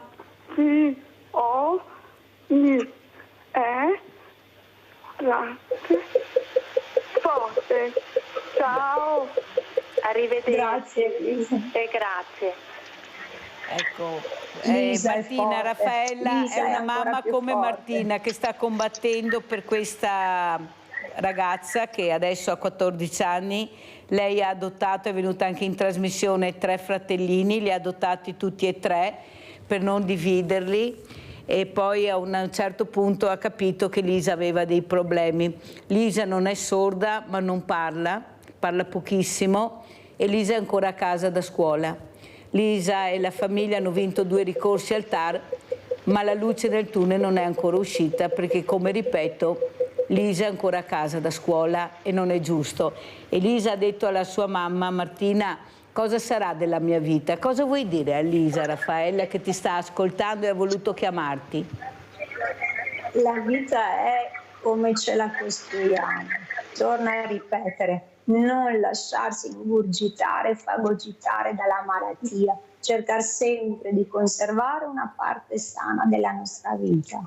Noi non siamo la malattia, abbiamo dei desideri, degli amori, esiste l'arte, esiste la musica. Certo, purtroppo queste malattie ci costringono a vivere reclusi spesso. Io ormai esco una volta alla settimana, mezz'ora, un'ora, non ho più resistenza, ho dovuto rinunciare anche all'opera, però per caso forse no, da qualche anno trasmettono le opere anche in televisione e quindi me le vedo e non vedo più come prima una visione sostanzialmente monocolare di 7 decimi con correzione, ma il mondo me lo riesco ad immaginare ancora più bello di quel che è in realtà. E io dico a Lisa, lascia una parte sana della tua vita che continui. Tu non sei la malattia e se vedi che gli altri ti creano barriere, usa la gentilezza. Usa la gentilezza, funziona sempre. E io ho visto che lamentarsi ad oltranza non porta a nulla, stanca solo la gente, no? Senta architetta Martina, ma per quanto riguarda le barriere architettoniche, ecco, lei ha detto io esco, noi facciamo le Olimpiadi a Belluno, però non abbiamo ancora gli alberghi per queste persone. Accessibile sì, questo intanto però non tutti, purtroppo non tutti i disabili sono in grado di partecipare alle Olimpiadi, alle Paralimpiadi eccetera. Ci sono malattie come la mia che danno una stanchezza terrificante. Per quanto riguarda l'accessibilità, è vero, è un problema con il quale non smetteremo mai di confrontarci. Forse qualcuno dice che le barriere non sono naturali ma create dall'uomo stesso, ma soprattutto un esempio che lei ha fatto, gli alberghi. A me è capitato, adesso non ci vado più, è dal 2014 che non esco da questa città e posso dormire solo in un letto elettrificato con un particolare materasso antidecubito, ma quando tentavo le operazioni sperimentali, io ho provato di tutto, mi ritrovai a volare con la carrozzina fino a Catania, a Monza, e lì prima di essere ricoverato ogni volta passavo magari una notte in questi alberghi dove promettevano camere accessibili, bagni per disabili, ma voi non avete idea cosa si trova. Cioè, il bagno era sì per disabili, ma c'era un gradino prima di entrarci dentro. Ora mi spiegate come faccio io? Deve esserci comunque una persona che mi alza la carrozzina dietro, perché la sclerosi ormai non avevo più forza nelle braccia. Poi c'erano sì i supporti sui muri dove tenersi, peccato che erano fissati talmente male che come li toccano oltre al supporto crollava anche il muro stesso. Sono fatti, oppure a Monza, per la modica cifra di 250 euro a notte, 4 stelle, sostanzialmente il bagno per disabili. Se tu aprivi la porta, entravi con la carrozzina, ma la porta non la potevi richiudere perché la carrozzina non potevi spostarla, non c'era spazio. La doccia aveva una porta di cristallo e davanti c'era il water, ma cose folli. Oppure un water enorme. E non so per quale motivo, ma io ho notato che di mese in mese, di anno in anno, i buchi del water si allargano, un po' come i leggings, no? E io ci sprofondo dentro perché forse sono io che mi restringo, ma qualcuno doveva tenermi per starci seduta, non avendo più i muscoli sulle gambe. E il bidet come me lo faccio se non c'è la doccetta vicino? Io penso che Martina dovesse fare la testimonial, ecco, quando cercano di fare queste cose, no, perché veramente stai dicendo delle cose che io vivo con te ed è una cosa veramente vergognosa. Abbiamo un'altra telefonata, Paola da Padova, vai Paola. Sì, buongiorno, sono Paola da Padova. Buongiorno. Ah, è caduta la linea, vediamo se la riprendiamo. Professor Antonini, intanto che riprendiamo la linea, ma soprattutto ecco, scienza e ricerca, a che punto siamo, quanto state lavorando e soprattutto anche una speranza di credere nella scienza. Io ho avuto una malata oncologica poco tempo fa e ha detto: finché la scienza c'è io spero, vado avanti e ci credo, e questo mi aiuta tantissimo. Cosa vuole dire la nostra Petra invece, che è stata ospite e ha detto: io credo alla scienza, credo alla ricerca e finché c'è io sto bene e mi curo. Prego, professor Antonini.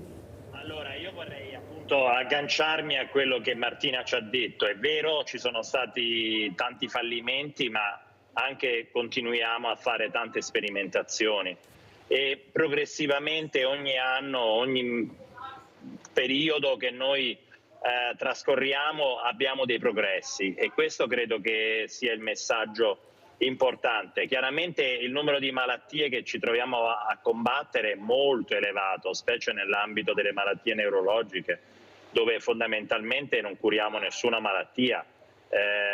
Forse alcune cominciamo a combatterle meglio, ma sono ancora troppo poche. Però i progressi, purtroppo ci sono le sconfitte, i casi dove non possiamo fare nulla, ma ci sono anche delle malattie che adesso stiamo gestendo meglio. Pensiamo all'atrofia spinale muscolare, che era una malattia che portava alla morte ai bambini, una malattia genetica dove oggi abbiamo una cura. Pensiamo alla miastenia. Pensiamo ai progressi che si sono fatti nell'Alzheimer, nel Parkinson, dove stiamo sviluppando delle terapie biologiche che possono forse rallentare il decorso della malattia, alla sclerosi multipla. 20 anni fa, 30 anni fa non avevamo nulla. È chiaro che i tempi della vita umana sono sempre troppo brevi e noi vorremmo curare oggi, sperimentare oggi e trovare la cura per tante malattie dove non abbiamo un trattamento ancora. Ma purtroppo le sperimentazioni durano molto tempo, ci vogliono tempi ancora abbastanza lunghi prima che vengano approvate per essere rimborsate dal sistema sanitario. Però la speranza è grande. In un ambito oncologico tanti tumori che prima non potevamo curare oggi possiamo trattarli in maniera efficace. È chiaro che le sfide sono tante, la durata della nostra vita anche professionale spesso è breve, ma vi garantisco che sono stati fatti in questi anni molti progressi nel comprendere almeno i meccanismi di tante malattie croniche anche del cervello, e questo deve confortarci, perché il contributo di ognuno, anche di Martina che ha dato alle tante sperimentazioni, sicuramente ci ha fatto capire qualcosa di più, ci ha avvicinato di qualche metro, centimetro anno, spero, a trovare una cura efficace. E quindi la speranza, se non avessi la speranza non sarei coinvolto in tante terapie sperimentali, cercando di coinvolgere le persone a partecipare, e vedo che tutti lo fanno con tanta volontà e energia. È chiaro che non abbiamo la cura per tutto, però progressi ne sono stati fatti sicuramente in questi anni. Abbiamo Sandra, abbiamo perduto Paola da Padova, poi vediamo, ma abbiamo Sandra da Padova. Vai Sandra. Ciao Mirella e buongiorno al bravo Antonini, il professor Antonini. Io sono di Padova e lo conosco di fama, e bene o male che la ricerca va avanti, perché è un po' come ha detto adesso, è un passo avanti. Per quanto riguarda la signora, io posso solo fargli gli auguri, chissà che si trovi una cura più appropriata, perché io ho avuto a che fare con chi è stato colpito da questa malattia e quando ero giovane ho perso anche un amico giovanissimo, non c'erano ancora le cure sì che ci sono adesso, e io credo anche che purtroppo ho visto che quando una persona, specialmente una donna, è colpita da certe malattie tipo questa o tante altre, che la ricerca va avanti, però sono veramente forti, diciamo così, gli affetti tendono a mancare. Io ho visto dei mariti, che purtroppo, poi ne conosco un altro che cura la moglie come fosse sua figlia, e penso che influisca anche a livello affettivo questa cosa, perché un genitore si prende cura della figlia o del figlio, però delle volte si rompono anche quei legami affettivi nel matrimonio. Grazie Sandra, devo chiudere perché il tempo è anche scaduto. Grazie a tutti. Grazie Sandra. Lo sentiamo come ci saluta Martina Opelli, che ringraziamo sempre, prima per metterci la faccia, che non è cosa semplice, e soprattutto per quello che riesce a farci capire. Grazie Martina, prego. A voi. Devo salutarvi. E allora l'ultimo pensiero: non vergognatevi. Se io ci ho messo la faccia e il nome tutta la mia vita, l'ho fatto proprio perché ho superato la vergogna. Non dobbiamo vergognarci del proprio dolore, soprattutto delle nostre scelte, quando sono consapevoli. E l'ho fatto perché non voglio che nessun altro dopo di me debba vergognarsi di farlo. Mai più. Abbiamo dei limiti ed è nostro dovere e anche nostro diritto rispettarli. I limiti della legge sì, ma anche i limiti della nostra dignità e della nostra sofferenza. Tutto qua. E per il resto ringrazio e ancora un appunto, in merito alla ricerca scientifica sta continuando, e devo dire non solo con attentare nel debellare la malattia, ma anche nel curare dei sintomi potenti. Per esempio il professor Manganotti a Trieste già da anni, dal 2015, mi fa delle infiltrazioni di tossina botulinica nei pettorali, sottoscapolari, proprio perché questi spasmi potenti che mi hanno lussato la spalla diventano più tollerabili. E quindi grazie a tutti voi. E come vuoi salutare Martina? Come vuoi salutare il professor Antonini? Ecco, che saluto vuole fare Martina e il professor Antonini? Con un grazie, basta. Grazie, perché vedo che assomiglia un po' a Manganotti, e non sono persone che giudicano e soprattutto sono dei grandi luminari, ma non pretendono di avere la cura segreta per tutti i mali, e quindi non posso che dirvi grazie. Sentiamo il professor Antonini come saluta Martina adesso. Ma Martina mi sembra veramente un modello, un esempio di come si possa affrontare queste malattie. Sono contento che sia seguita da un amico come Manganotti e sono certo che, come ha detto lei, non avremmo trovato la cura per la malattia, però come ha detto lei giustamente, tanti sintomi adesso riusciamo a trattarli meglio e anche questo contribuisce a migliorare la qualità di vita di chi ha disturbi, dove anche ancora dobbiamo fare dei passi avanti per la ricerca. Quindi l'abbraccio. No, un bacio, professore, un bacio, vuole baci, non vuole abbracci.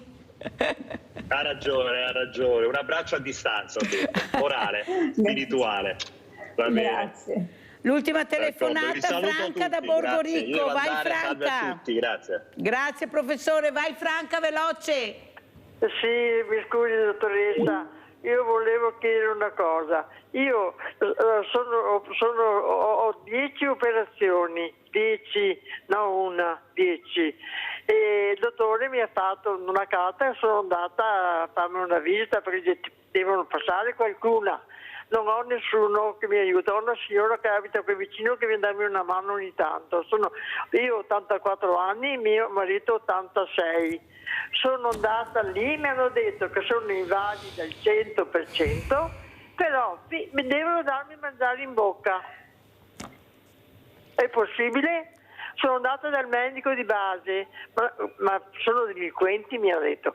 Ti passo io. Mi ha passato un passeggino che cammino un pochino, però non sono capace di camminare più. Ho fatto un infarto, ho il bypass, ho una pediatrite che non posso più curarla perché mi hanno messo il pacemaker. Insomma, ne ho tante, non so come dire, il fegato, verticoli, insomma 10 operazioni. E mi hanno risposto così, il medico mi passa i pannolini e i mutandini là perché ogni tanto, insomma, sono vecchia e me la faccio anche addosso. È possibile questa cosa? Sì, è possibile perché la tua telefonata lo dimostra. Un grande abbraccio, ci sentiremo. Franca, lascia il tuo numero.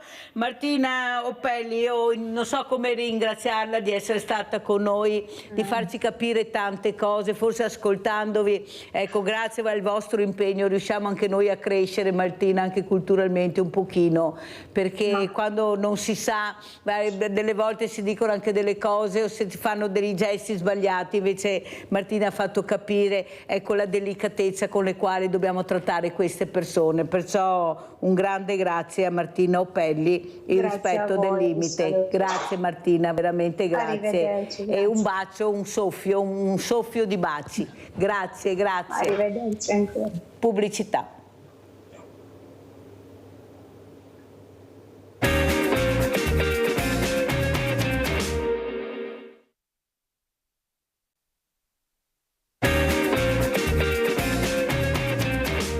Che c'è in linea Paola da Padova, è riuscita a prendere la linea, Paola?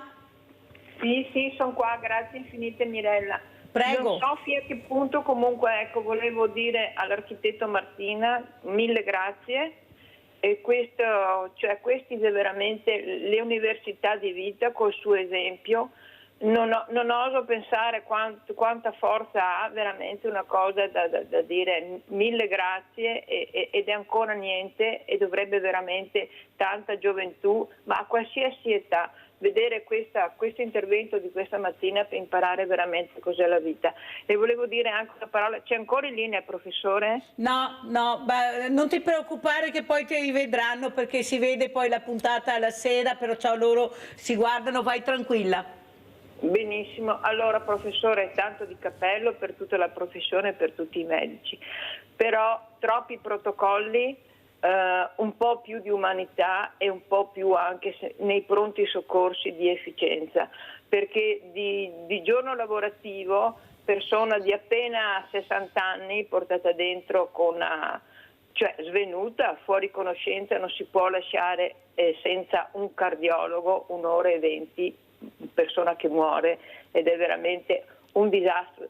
I prelievi del sangue e l'ECG, ci vuole un cardiologo nei pronti soccorsi. Il pronto soccorso di Padova non c'è un cardiologo, quindi grazie per quello che fate, ma soprattutto un po' più di umanità, perché quando muore una persona così all'improvviso è una tragedia enorme. Poi ci pensa, lo so, è forse venale, poi ci pensa lo Stato che ti dà la metà della reversibilità. Comunque questa cosa magari ne parleremo quando c'è qualche sindacalista. Va bene Paola, ti ringrazio, grazie Paola, grazie. Comunque, anche un inchino veramente e un bacio profondissimo all'architetto Martina, e anche te Mirella, che ci dai queste opportunità di lezioni di vita. Grazie cara Paola, grazie Paola. Che non ci sia un cardiologo a Padova andiamo a vedere, perché sembra impossibile, comunque capiremo. Saluto Damiano Gottardello, capogruppo Fratelli d'Italia, grazie di essere qui,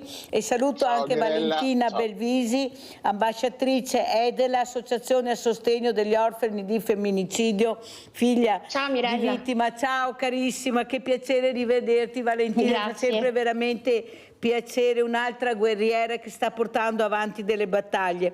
Io inizierei proprio da Damiano Gottardello, una persona che ha il coraggio di dire quello che pensa sempre, comunque. Il rispetto del limite. Gottardello, ma c'è rispetto del limite nella politica, in certi politici, oppure si è superato anche questo, visto quello che abbiamo assistito, ecco, a queste risse nel luogo più sacro che ci dovrebbe essere?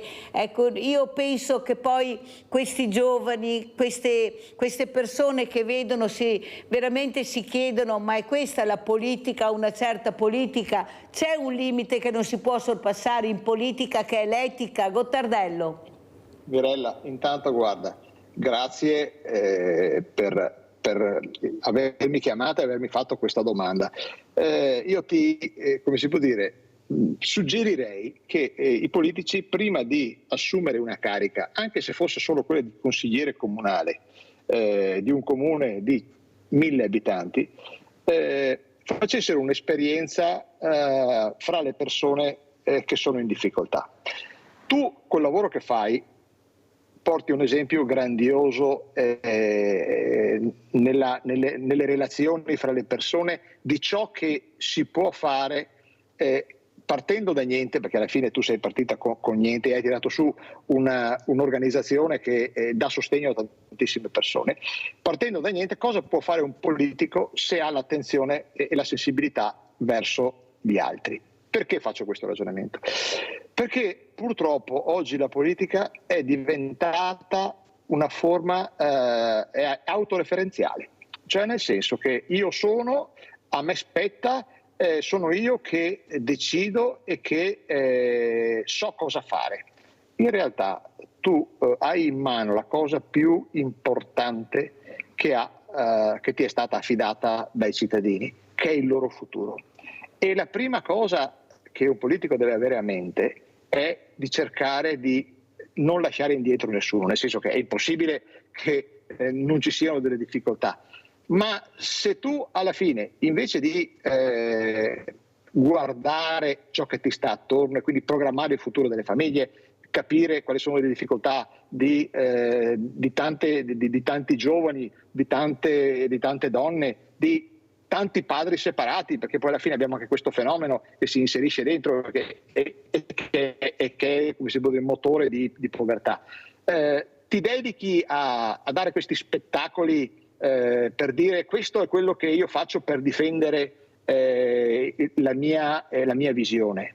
Io dico che non abbiamo capito niente, perché se avessero fatto, che so io, 2 giorni in mezzo a le persone che fanno la coda per avere la borsa per arrivare a fine del mese, forse avrebbero capito che quel tipo di spettacolo, visto che sono pagati profittamente invece di fare queste cose, non era da fare.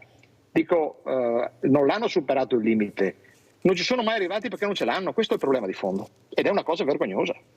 Allora Valentina, intanto Valentina Belvisi, tu sei figlia di vittima di femminicidio, ma cosa stava succedendo Valentina? Anche questa settimana 4 donne, cioè bambini che rimarranno orfani, perché noi ci preoccupiamo sempre anche di quello che è accaduto alla vittima, al compagno, al marito. Ma poi ci sono questi figli che rimangono, chi è che ascolta questi figli se non hanno la fortuna di avere una famiglia con dei nonni, con dei parenti, con dei familiari che li accompagnano in un percorso che sarà difficile perché sono traumi che non passeranno mai. Cosa vuoi dire tu proprio alla politica, quella che si è dimenticata che c'è il prima ma c'è anche il dopo e dopo il dopo del dopo? Prego Valentina e sempre grazie. Niente, grazie a te, mi fa molto piacere essere sempre qui con te. Allora, innanzitutto a me sembra di vivere in un Far West, perché ormai ci sono uomini che sparano per strada, ne stanno succedendo di tutti i colori e penso che nel 2024 chiuderemo purtroppo con un dato ancora più allarmante del 2023. Se nel 2023 abbiamo perso più di 100 donne, io sono sicura che purtroppo quest'anno, non so, siamo già a metà anno e il numero è veramente elevato. Ci sono tanti bambini, tanti ragazzi che sono rimasti soli e il problema è che non ci ascolta nessuno. Io adesso sto portando avanti un'altra battaglia che magari affronteremo insieme a te se ti andrà, che è quello anche che fa parte della parte anche economica, no, per aiutare i ragazzi e i bambini, quindi anche di un fondo di cui a me è stato rigettato e negato perché l'ho fatto troppo tardi. Quindi allora, innanzitutto quello che è sbagliato è mettere delle scadenze anche per quanto riguarda un aiuto economico, no, di cui hanno bisogno i bambini e i ragazzi, no? Perché comunque se metti caso vengono affidati a dei nonni, comunque questi nonni si trovano a dover vedere come fare, no? Perché comunque si trovano senza una figlia, con dei nipoti, ecco, la vita completamente stravolta. Quindi secondo me bisogna cambiare tante cose, iniziando da piccolissime, come ad esempio non mettermi queste scadenze come se dovessimo pagare una bolletta di una luce, insomma. Allora, Damiano Gottardello, sì. Valentina è stata molto chiara, noi abbiamo bisogno di supporto, io ho cercato di fare anche questo, ma ci sono dei limiti che sono veramente assurdi. Ad esempio avevo un'associazione che voleva portare il suo contributo in un tavolo regionale molto importante perché si occupa di questo, ma siccome il numero dell'associazione non era, il direttivo non era di 10, ma arrivavano a 7, non sono stati ammessi al tavolo. Allora io ho chiamato la regione, ho detto: mi scusate, guardate più il numero, guardate quello che può dire e fare questa persona che vuole parlare, che vuole portare il suo contributo. Capisce che non andiamo avanti, come dice Valentina, se continuano a mettere date, paletti, burocrazia anche a quelle persone che vogliono fare e vogliono aiutare? Gottardello. Purtroppo la burocrazia in Italia è l'elemento che uccide molto spesso la democrazia. Allora, la burocrazia in America, anche se io per gli americani non ho una grande simpatia, visto la modalità con cui si stanno comportando sia con la guerra in Ucraina sia con la questione della Palestina, la burocrazia in America è un qualcosa che serve ad agevolare il sistema paese. In Italia è qualcosa che serve a non fare, ed è una cosa assurda.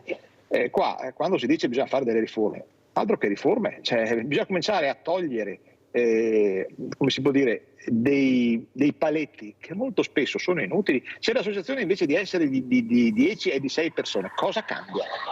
Cosa cambia? È una formalità, certo, ma è una formalità che dal punto di vista sostanziale non porta a nessun tipo di limite, per cui va bene. Per cui partecipi al tavolo e dici quello che devi dire. Questa è la verità. È che purtroppo l'Italia ha, come si può dire, fatto della forma e quindi della burocrazia la sostanza, che molto spesso però ricade in disservizio nei confronti dei cittadini. Comunque, tornando sul discorso del femminicidio, purtroppo anche noi a Vigonza abbiamo avuto l'altro mese, avrete letto di quel ragazzo che ha scaraventato la compagna in autostrada. Giada. Purtroppo il dramma, come diceva l'amica prima, non è di chi è rimasto. Il padre alla fine sconterà la sua pena ed è giusto che sia così. La ragazza purtroppo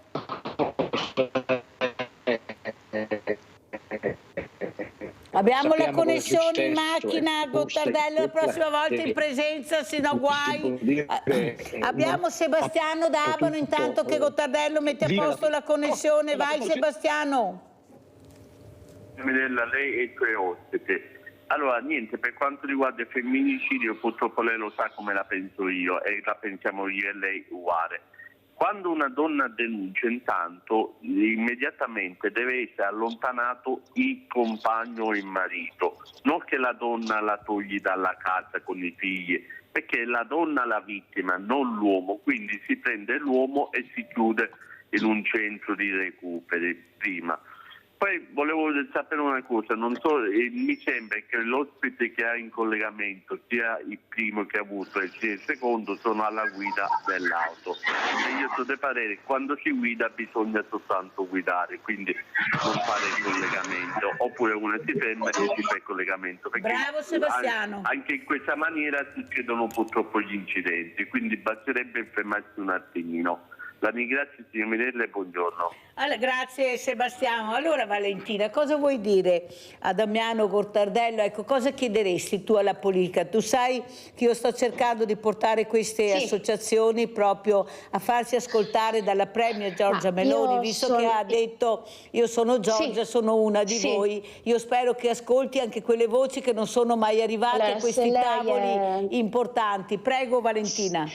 Se lei è Giorgia, è veramente una di noi, io come appello sono disposta a sedermi con lei, con chi potrebbe essere presente per discutere di tutto quello che non va, ma bisogna però fare un cambiamento radicale e portare delle parole ai fatti. Quindi io sono disposta a sedermi anche a un tavolo con lei, però i fatti devono essere concreti, bisogna Cos'è che ti fa cambiare. Che ti amareggia di più, Valentina, dopo anni che veramente stai cercando anche di migliorare questa qualità di vita di questi orfani di femminicidio, perché tu fai questo, sei ambasciatrice. Sì. Ecco, cos'è che ti fa più male, che non vedi che fai dei passi in avanti, Valentina? Quando vedo anche donne che comunque prendono coraggio e denunciano, ma comunque in un modo o nell'altro purtroppo li perdiamo. Abbiamo ancora comunque degli uomini che non vengono allontanati, che sono a piedi libero, e soprattutto anche i giudici non ci siamo per niente. Io continuo a leggere delle sentenze raccapriccianti, poi abbiamo anche la violenza anche fisica, cioè, non siamo in un sistema che stiamo proprio andando sempre più a scemare. Io vedo che la situazione invece di migliorare peggiora alle volte, e mi sento anche un po' sconfitta, no? Però da soli possiamo metterci anche in 500.000 associazioni insieme, ma se da sopra non parte qualcosa, cosa possiamo fare noi solamente da soli? Abbiamo bisogno comunque di aiuto concreto, e non solamente parole, solamente per il 25 novembre che fanno tutti i belli e dopo siamo sempre punto da capo. Infatti io pondero sempre il 25 novembre, perché comunque se vuoi fare un percorso come lo faccio io, lo devi fare tutto l'anno e non solamente il 25 novembre. Brava Valentina, sentiamo come commenta, se è riuscito a fare la connessione Damiano Gottardello. No, non c'è. Senti Valentina, un'altra cosa che volevo chiedere, non ti sembra che ormai stiamo esagerando, non perché non vanno bene, ma queste persone che decidono di avere qualche visibilità, perché in mezzo c'è un po' di tutto, ecco, invece le battaglie vanno fatte nella maniera corretta, nella maniera giusta, e delle volte anche con una visibilità che non è magari quella della panchina o dell'albero, ma è quella di riuscire ad arrivare a chi di dovere, a chi dovrebbe cambiare queste regole del gioco. Cosa pensi, Valentina? Allora, la panchina rossa, guarda, è stata anche dedicata una panchina alla mia mamma a Milano, all'ospedale San Carlo, e io ho ringraziato, però sono sempre comunque del pensiero che bisogna agire in un'altra maniera. La panchina rimane lì ferma, ma la situazione che abbiamo ad oggi è veramente drastica. Io, se posso dire una cosa, non sono ancora riuscita ad poter parlare col presidente della nostra regione, Luca Zaia. Rinnovo, se è possibile, l'appello di poterlo incontrare, anche perché nella nostra regione c'è molto da fare, non solo nella nostra regione, ma in tutta Italia. Quindi, se tutte queste persone dicono di essere vicine a noi, forse è arrivato il momento di farlo vedere, insomma.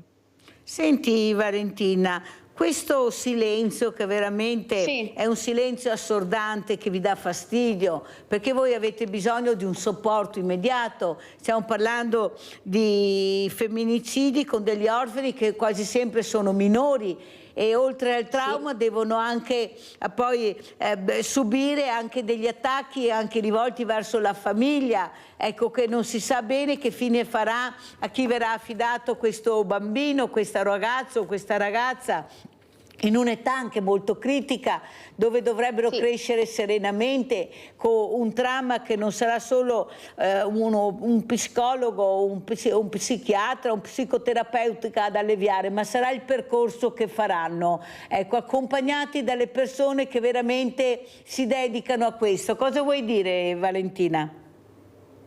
Allora, innanzitutto ci vuole, io ad esempio quando 7 anni fa mia mamma è morta, io ho fatto un percorso psicologico, ma non da un iter dello Stato che parte, ma mi hanno aiutato al di fuori, no? Quindi 7 anni fa, quando è successo a me, mi sono tirata su da sola, no? Ho fatto un breve periodo e poi mi sono trasferita qui in Veneto.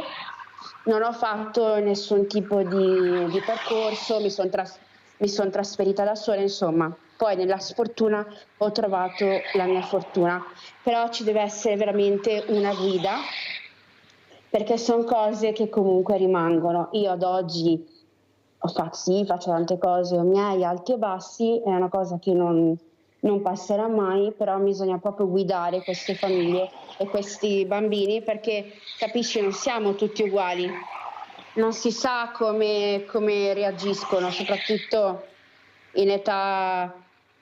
Ci sono dei bambini anche che hanno visto la mamma morire in casa, potrebbero essere figli miei, io ho un bambino di 5 anni, quindi non bisogna, quando si è risolto tra virgolette il caso che sappiamo che è stato, lasciar perdere, lasciare così i bambini in balia di cose, insomma.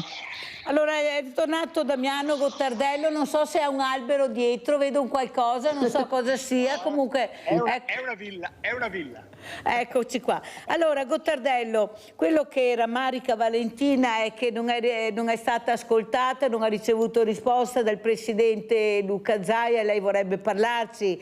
Quello che chiede Valentina è non servono tante cose, ma serve un ascolto per migliorare e cambiare queste situazioni. Ecco, ci sono le leggi ma non vengono applicate o vengono applicate in una maniera che noi non accettiamo, certe sentenze. Ma che valore ha la vita umana? Abbiamo sentito ieri appunto un ragazzo dove appunto c'è stato anche qua un femminicidio, 3 anni e 4 mesi, una cosa...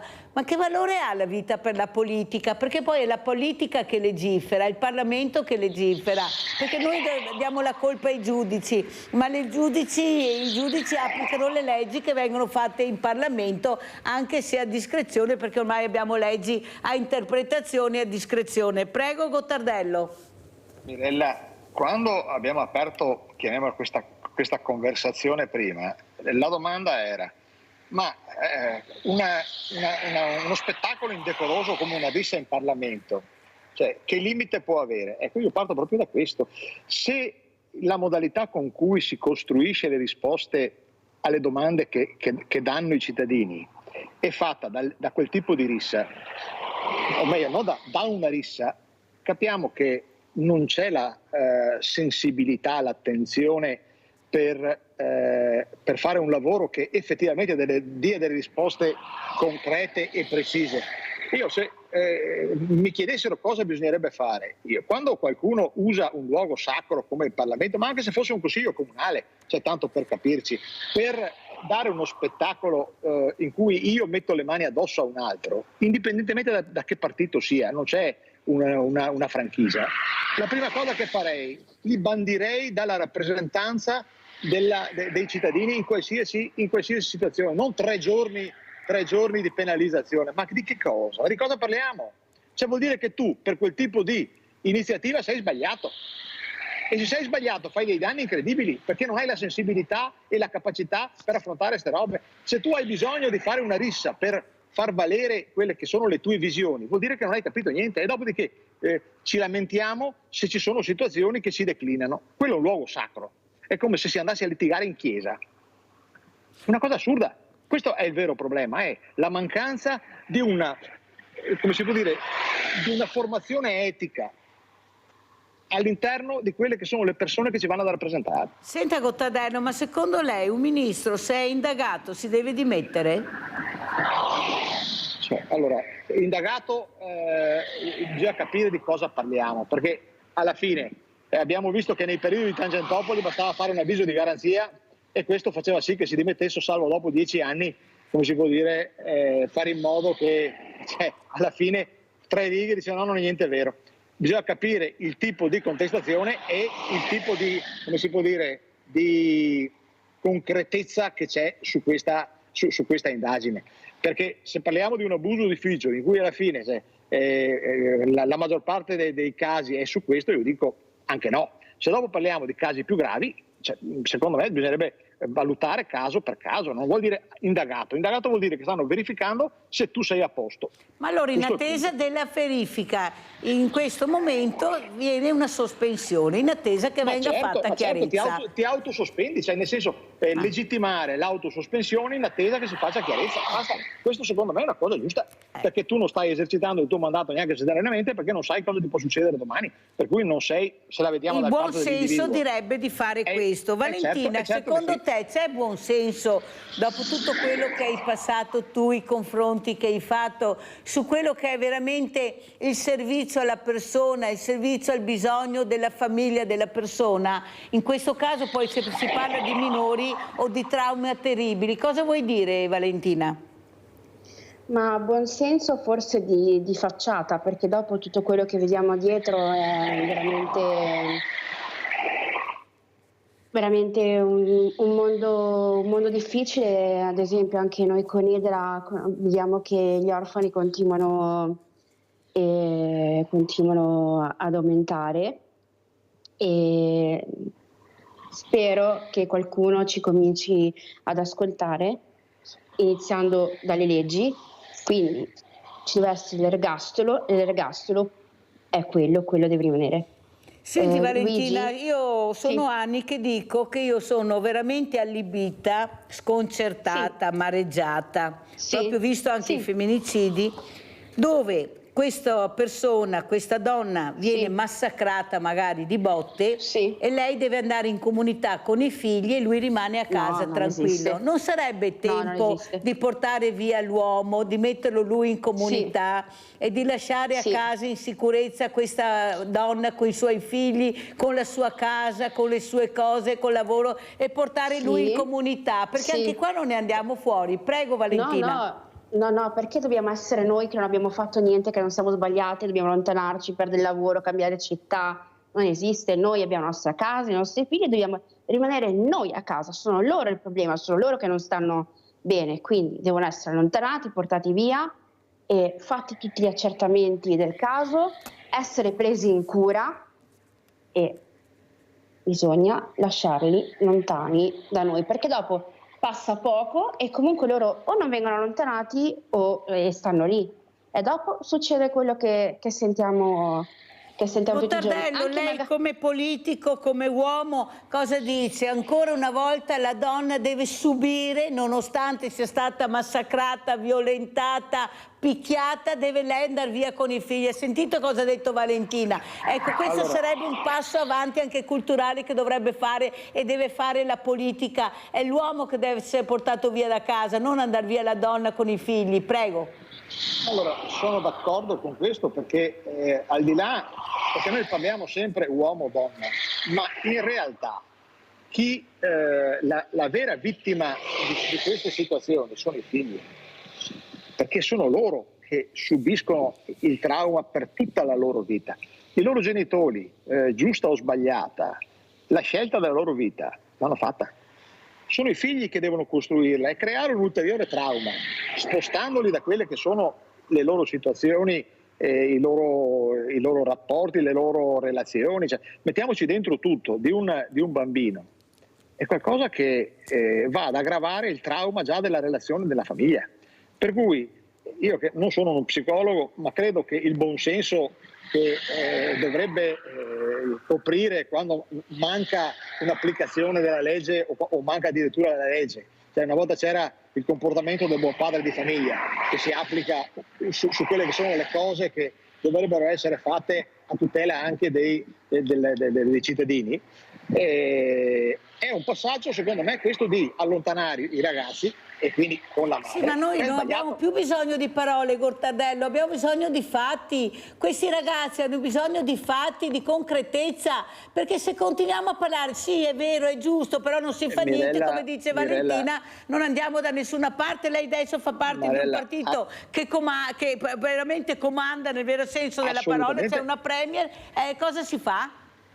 Allora, si fa che intanto cominciamo a fare una proposta di legge perché chi fa la rissa in Parlamento vada fuori e non metta più piedi in politica, perché questa deve essere la cosa. Dopodiché, quando abbiamo sradicato la radice della prevaricazione personale, cioè come facciamo a fare dei provvedimenti a tutela delle altre persone quando i primi a fare le risse sono i parlamentari?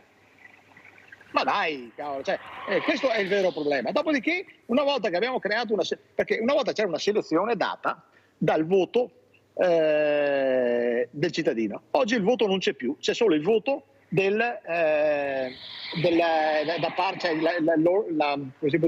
la preparazione delle liste che viene fatta dal partito. Gottardello, è caduta la connessione, comunque ringrazio Damiano Gottardello, capogruppo Fratelli d'Italia, è collegato da Vigonza con noi. Grazie a Damiano Gottardello. Sentiamo come ci saluta Valentina Belvisi. Basta bla bla bla bla, vogliamo fatti e concretezza. Prego Valentina. Grazie Mirella, spero di vederti presto dal vivo. Allora, sì, è arrivato il momento che le chiacchiere si trasformino in fatti. Io sono disponibile e pronta per qualsiasi dibattito e argomentazione, basta che però si trasformi in fatti, soprattutto per gli orfani più piccoli e più giovani di me. E con queste parole noi ringraziamo anche Valentina Belvisi, ambasciatrice Edela, associazione a sostegno degli orfani di femminicidio. Noi siamo stanchi di parole, vogliamo fatti, vogliamo che le leggi vengano applicate, vogliamo la certezza della pena per chi sbaglia e vogliamo che queste persone vengano aiutate, supportate in percorsi che saranno sempre comunque molto difficili. Grazie, grazie, grazie. Adesso andiamo a leggere la Costituzione e i ricordi di questi sopravvissuti della diga del Vajont.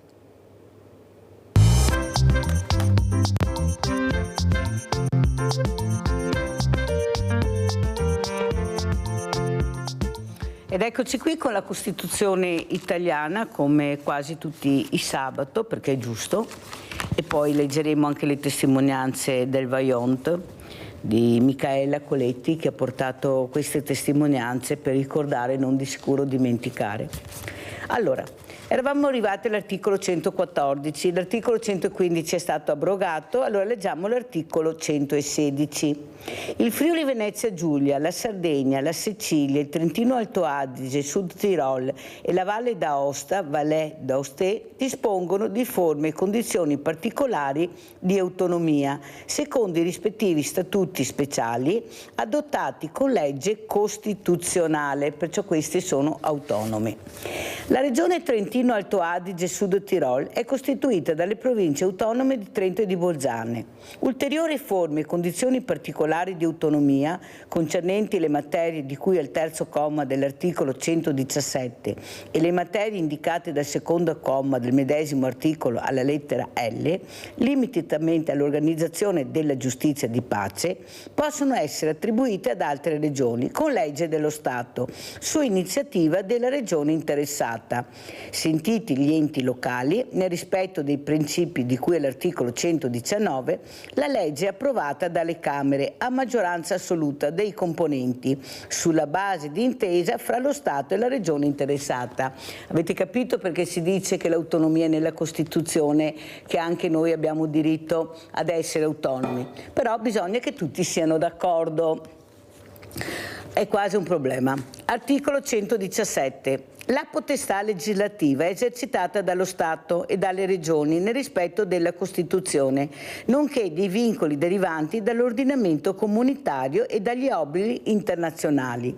Lo Stato ha legislazione esclusiva nelle seguenti materie: politica estera e rapporti internazionali dello Stato, rapporti dello Stato con l'Unione Europea, diritto di asilo e condizione giuridica, giro pagina, dei cittadini di Stati non appartenenti all'Unione Europea, immigrazione, rapporti tra la Repubblica e le confessioni religiose, difesa e forze armate, sicurezza dello Stato, armi, munizioni ed esplosivi, moneta, tutela del risparmio e mercati finanziari, tutela della concorrenza, sistema valutario, sistema tributario e contabile dello Stato, armonizzazione dei bilanci pubblici, acquate voi, perequazione delle risorse finanziarie, organi dello Stato e relative leggi elettorali, referendum statali, elezioni del Parlamento europeo, ordinamento e organizzazione amministrativa dello Stato e degli enti pubblici nazionali, ordine pubblico e sicurezza ad esclusione della Polizia Amministrativa Locale, cittadinanza, stato civile e anagrafi, giurisdizione e norme processuali, ordinamento civile e penale, giustizia amministrativa, determinazione dei livelli essenziali delle prestazioni concernenti i diritti civili e sociali che devono essere garantiti su tutto il territorio nazionale, norme generali dell'istruzione, previdenza sociale. Legislazione elettorale, organi di governo e funzioni fondamentali di comuni, province e città metropolitane, dogane, protezione dei confini nazionali e profilassi internazionale, pesi, misure e determinazione del tempo, coordinamento informativo, statistico e informativo dei dati dell'amministrazione statale, regionale e locale, opere dell'ingegno, tutela dell'ambiente, dell'ecosistema e dei beni culturali. Avete capito quante cose, ma quante cose veramente ha il capo dello Stato, questo potere enorme. Qualcuno vuole cambiarlo, vedremo cosa succederà. Io non so se riesco a leggere qualcosa, ma penso che queste norme della Costituzione, questi articoli siano molto molto importanti, perché anche noi dobbiamo capire, perché non ci dice mai niente nessuno, trasparenza. Poi quello che non si capisce si può andare a rivedere, ma l'importante è conoscere la Costituzione, dove vogliono cambiarla, perché qualcuno vuole cambiarla, o se rimarremo con questa bellissima Costituzione fatta in trasparenza dei padri costituenti, perché è molto leggibile. Allora non so se abbiamo ancora tempo per leggere qualcosa, vediamo se ce la facciamo, questo ricordo di Micaela, però tentiamo. Allora, mi sono sentita in colpa per anni, non ho mai capito perché la dissi quella parola alla sorella. Forse per me era più importante mio fratello, perché era il primo maschio dopo 4 femmine e quindi su mio fratello ruotava tutta la famiglia. Veniamo ai miei genitori. Loro erano fuori. Mio padre perché lavorava all'Enel, mia madre perché lavorava all'albergo Marina del Tovanella. Quindi erano fuori casa tutti e due. Ebbi solo la possibilità di parlare un'ultima volta con mia nonna. Ricordo che mi disse: Madonna, c'è tuo padre e tua madre fuori con questo vento, ritirandosi in camera. Ho ancora la sua immagine davanti agli occhi. Aveva una sottoveste nera di quelle che si usavano una volta. So che mi ripeterò per certi versi, ma ora è come avessi un flashback. In quel momento andai da mio fratello, mi appoggiai sul letto e poi gli dissi: aspetta Giancarlo, mi stendo accanto a te. Micaela dormiva nel lettino di lato. Girai il letto, in quel momento ero in piedi e vidi un buco. Il pavimento si era aperto. Non ebbi neppure il tempo di pensare: Madonna, cosa sta succedendo? Grazie, buona domenica a tutti e ricordatevi di queste storie.